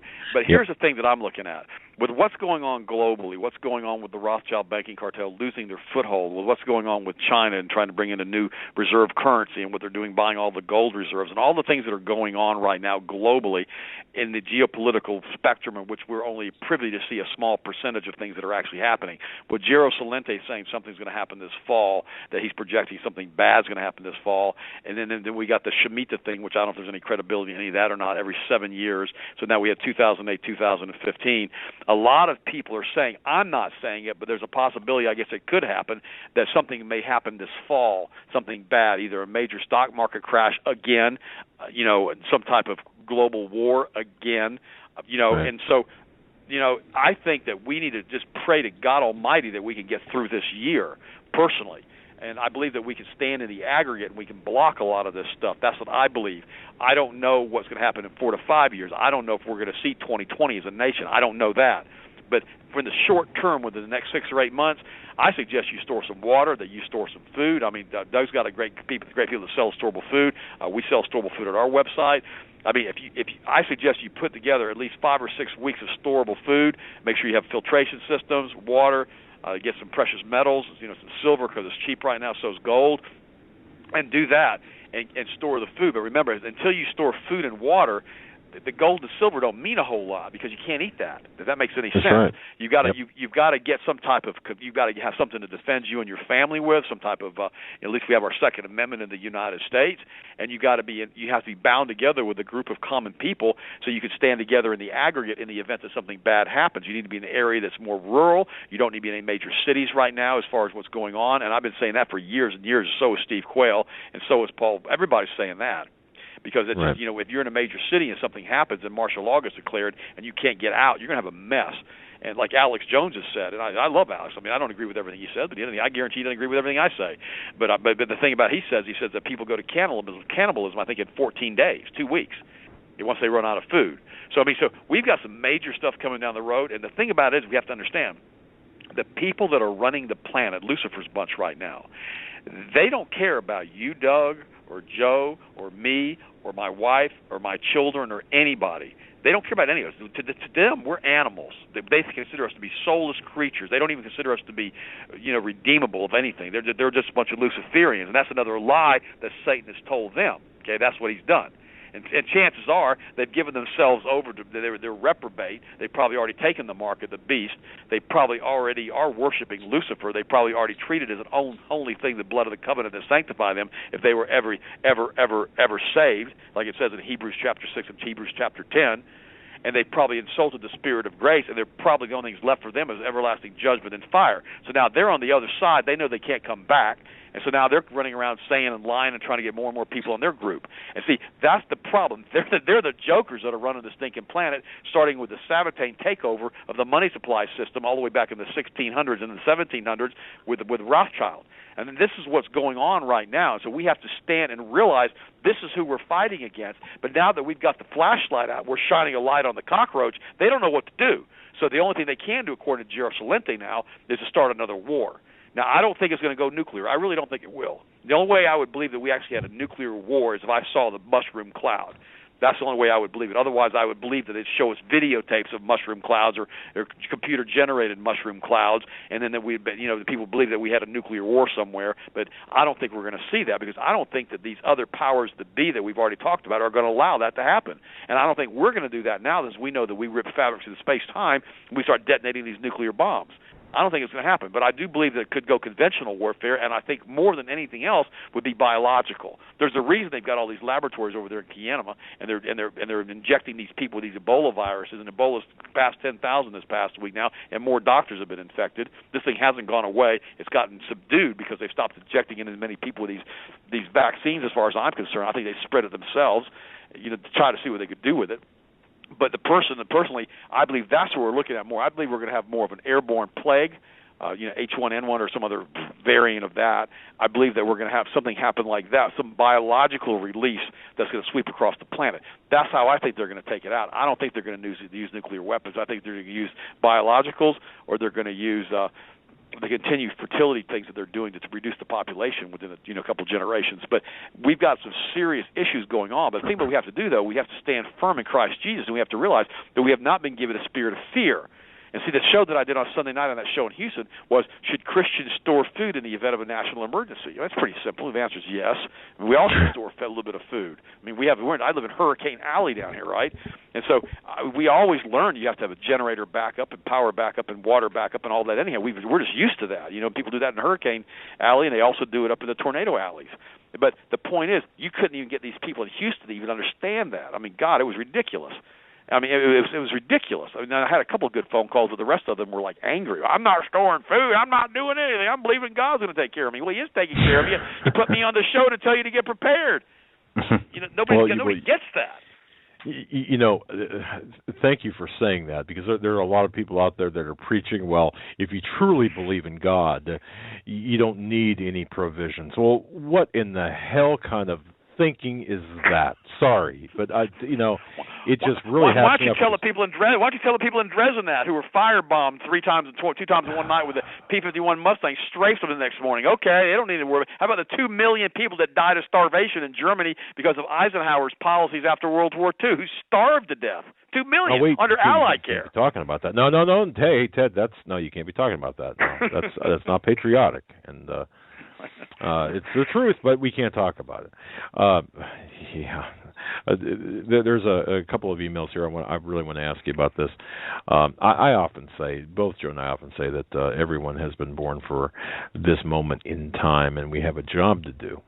And an emailer from the Hudson Valley, New York, is John, writes, can you ask Ted, in his search for his mission in life, how do we find, basically what he wants to know is how do we find what we're supposed to do? We often say that we get a job to do. Well, what is it, and how do you know what it is? Here's what I did, okay? Years ago, and did I tell you what God told? Have I told you guys what God told me in that prayer that night when He said that? I don't think I did. I don't think I told you on the air. No, I don't think so. Not publicly. I know I told you personally, but I'm not sure if I ever said that on the air. I'm going to tell everybody on the air what He told me. It's not something positive. I got chewed out by God. I'm not sure if I've ever told you guys this or not. I was frustrated because I was trying to spin back up. I was getting bored sitting here at the home. Okay, I was retired young, and I didn't. This was like 4 years ago, and I was praying that we were trying to, because I was on the seminar circuit. I was doing all these radio shows. Sometimes I do 40 talk shows a week, right? I was doing all this stuff, and suddenly everything started changing, and not because that's necessarily that I wanted it to change, but things just started changing because of the government regulations with the FCC and everything else.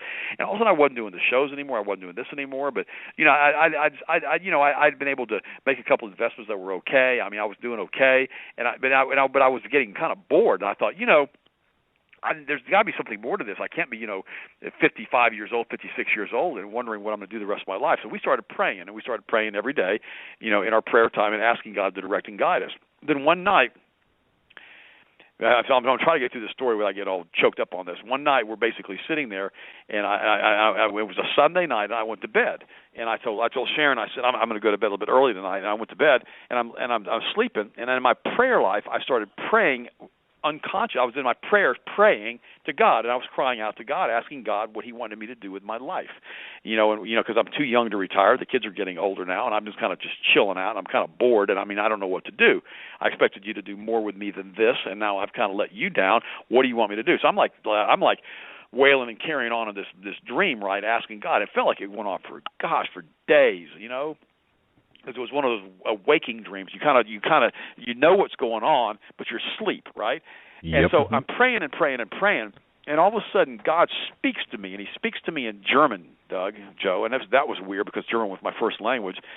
And He said to me just a few words. He said, "Sie gebraucht mir nicht mehr." Now, what that means in German is like I got whacked upside the head with a 4x4. Okay? He said, "You don't need me anymore." That's what He said to me. And what He meant was this, and I knew what He meant as soon as He said it. I woke up in tears that I had prayed all of these things that I told you that I'd prayed when I was a kid with my ex-wife. God had blessed me in all the areas of my life. I was able to retire early, and I had stopped calling home. I had stopped communicating with God. I had stopped the prayer life and the affirmations and all the things that I had done prior to that in my life. I had let that my spiritual life step aside because I thought, God's done enough for me. I don't want to be selfish, or the German word is unverschämt. I don't want to be asking God for more and more stuff when I don't need any more stuff. I had enough stuff, right? The only thing I learned about stuff is you got to maintain it. You got to change the oil. You got to change the spark plugs. You got to maintain all this stuff. And so I had enough stuff, and my kids were doing good. Everything was going great, and I had stopped doing what I had done. I'd stopped calling home via prayer. I had stopped communicating with God, and that's when I realized that God does not care about the stuff he gives you. He cares about the relationship that he's developed with you. He wants your friendship. He wants your respect. He wants you to – it's kind of like a person – it's like one of your kids. When your kids leave home, you kind of like it when they call up and they say, hey, Dad, I want to come by and talk to you for a little bit. I got to get some advice. But when your kids never call home anymore, your kids stop calling home, you're kind of like, well, I guess you did it now. You don't need your dad anymore. That's what he meant by that. I had disrespected him by not continuing to maintain the relationship that I maintained with him for him to help me in my professional career. And so I got chewed out by God. The only time God ever speaks to me in a dream or whatever, I get chewed out. But I tell you what, it got my attention, Doug. It made me realize that I had to change what I was doing. So I immediately I called the family up. I woke up immediately after he spoke to me. I woke up. I'm soaking wet in sweat. I was so wet in sweat, I had to get in the shower. And I had the AC turned down low. I had to get in the shower and take a shower. I was so shook up I couldn't go back to sleep for hours. Finally, at 9 o'clock the next morning, my workout partner at that time, Ken May, comes walking into the house, with Sharon. He's knocking on the door. He's coming to the front door. I'm still in bed. I'm like passed out from not sleeping all night from this dream that I had. And I tell you what, it changed my life. And here's my advice for everybody who's listening to me. Get back into prayer. Get back into reading the Bible. Get back into quoting and speaking the affirmations of the Scripture. Say, God, I want you to use me in every aspect of my life.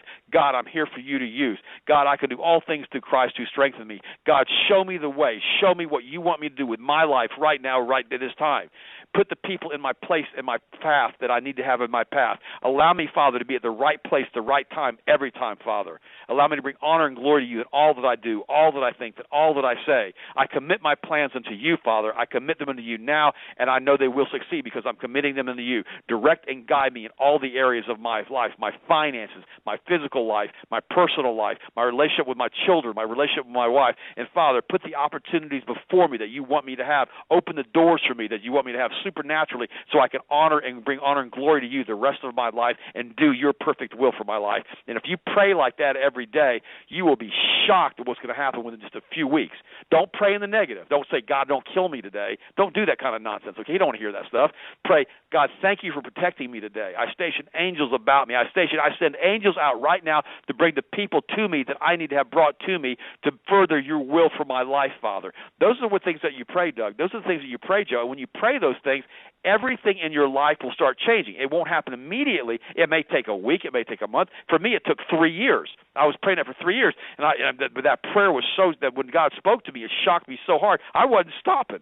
Because I knew he had done it once for me before, and he'd do it for me again. The problem is, by the words that we speak, we build this concrete barrier around ourselves, and we got to now take the same words that we spoke to build this concrete barrier around us, and we got to chip the concrete away, word by word, prayer by prayer, action by action. And when you do that, what happens is pretty soon God starts talking to you, and he starts showing you, he starts revealing things to you. Suddenly you hire a PR firm that gets you on coast to coast. Suddenly the next day you call up Hagmann and Hagmann. You've been on coast to coast. You're on the Hagmann and Hagmann show. Suddenly you become you're back to being an international best-selling author again. Suddenly he starts putting things in your path that allow you to do what you're supposed to do for him, to bring honor and glory to him. Suddenly it's not about the money anymore. Suddenly it's about helping other people. Suddenly it's about telling the truth. Suddenly you start having clarity of purpose and clarity of thought, clarity of everything in your life, and you start to realize, hey, wait a minute, I'm almost 60 years old. I better start doing something for God right now because I may not even be here for another 20 years. When am I think this is supposed to get started? If I'm waiting for somebody else to show up and motivate me, what if they don't show up? I better get out and do what I need to do. That's why there's a plaque on my wall in my office that says, Zwei Leben stützen brechen nie, Gebet und Arbeit heißen sie. It's written in old German text from the 1800s. My grandmother wrote it, and it says there are two fundamental principles in life that can never be broken, prayer and work.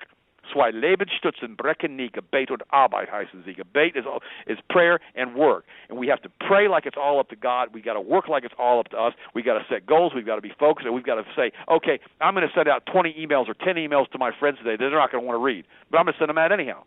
And pretty soon people start saying, hey, where are those emails? I want to read some more. And pretty soon you start building a core of people that want to hear the truth of what you're having to say. And if we all do that, that's what the New World Order is scared to death of, Doug, that we're all going to start waking up and we're going to look around. Because remember what Dave Hodges said, once 10% of the population wakes up, it creates change.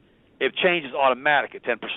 So they monitor constantly with their beta testing what's going on with the Internet, what's going on with their phone calls, what's going on with your show, what's going on with the Power Hour. And when they start feeling that around 10% are starting to wake up, they'll give us another 9/11. They'll give us another terrorist attack. They'll give us another false bombing, Boston bombing. They'll give us another Oklahoma attack. All these false flags they do, because they don't want you to wake up. They want to bring everybody back into the mainstream narrative to keep this haze over you from this sacrifice stuff they do with these children all the time to try to prevent you from waking up, learning the truth, because God knows when you know the truth will set you free, and it will set free the United States of America and will restore our once great nation. And that's what they're scared to death of, Doug. Absolutely. And something you said in that when you talked about not only, praying to the Lord that He uses our, where we are, where we need to be, but many people don't get into the thought aspect of it either. They'll pray, but what we put in our minds, what we think about, what we focus on, we have to take captive of those thoughts, as the Scripture says, and turn that over to the Lord as well. And this is where the media is so influential in people's lives, because we see a church that is apostate in the congregation and in the leadership. And what you said at the beginning of the show about the blood, we were listening to the Spaceman yesterday when we started to head out of town, where he talked about some of the reasons he saw behind the bloodlusting and the sacrifices was to continue to bring the confusion, to continue to have these supernatural controls over the people. And I believe there's something to it, just like what you were talking about, what Russ said, and what Russ was talking about on last Monday. They wouldn't do this if there was not a purpose. That's right. That served them. And you certainly lay the purposes out very nicely, where people can understand them, and I appreciate that. Go ahead, sir. But no, Russ is exactly right. You see, if I hope and I pray that Russ's numbers are wrong. I hope we don't have millions of these super soldiers that have been sacrificed or dedicated to Lucifer, upon their birth, with these covens and all the stuff that are running around. I really don't. I hope he's wrong. I'm afraid that he's right, but I think he's right. But I hope he's wrong, because I don't want to believe that stuff, because I'm not going to speak that stuff. I'm going to believe the power of Almighty God and the power of Jesus Christ, of Yeshua, will change this planet once again, and we can forestall the coming judgment. I believe that. I mean, the book of Revelation, as far as I'm concerned, even Jesus himself said that no one knows but the Father alone. And I personally believe that God hasn't written that in concrete. I believe that God is waiting on His saints to stand in the aggregate to try to slow this thing back down, which we can do. We already know that New World Order is 15, 20 years behind where they're supposed to be right now. I mean, why can't we make them wait another 100 years before they start doing any kind of wacko job things to all the rest of us? But the only thing we can do is everybody's got to tell everybody to take this podcast of tonight's show and just send it to everybody, forward the links to everybody, because everybody needs to listen to this. Everybody needs to realize that it's up to us as individuals. I have one lady who calls up every Tuesday morning, and every time we have a guest on, she always comes back. And I love her. Her name's Renee. She always comes in and goes, well, everybody wants to blame it on everybody else, but the problem is we sit on our own butts and we don't do anything. And I said, you're right, Renee. I said, I'm doing stuff, you're doing stuff, you're calling in, we're sending out these links. We have to get them out of their trance. And we got to get them off the fluoride. We got to get them off the GMOs.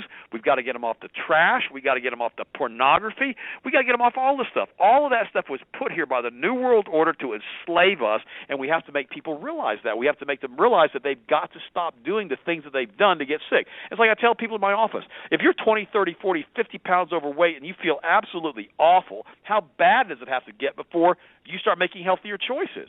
I mean, if you're going east on the interstate but you want to go west, you got to turn around to the next off-ramp and you got to come back the other direction.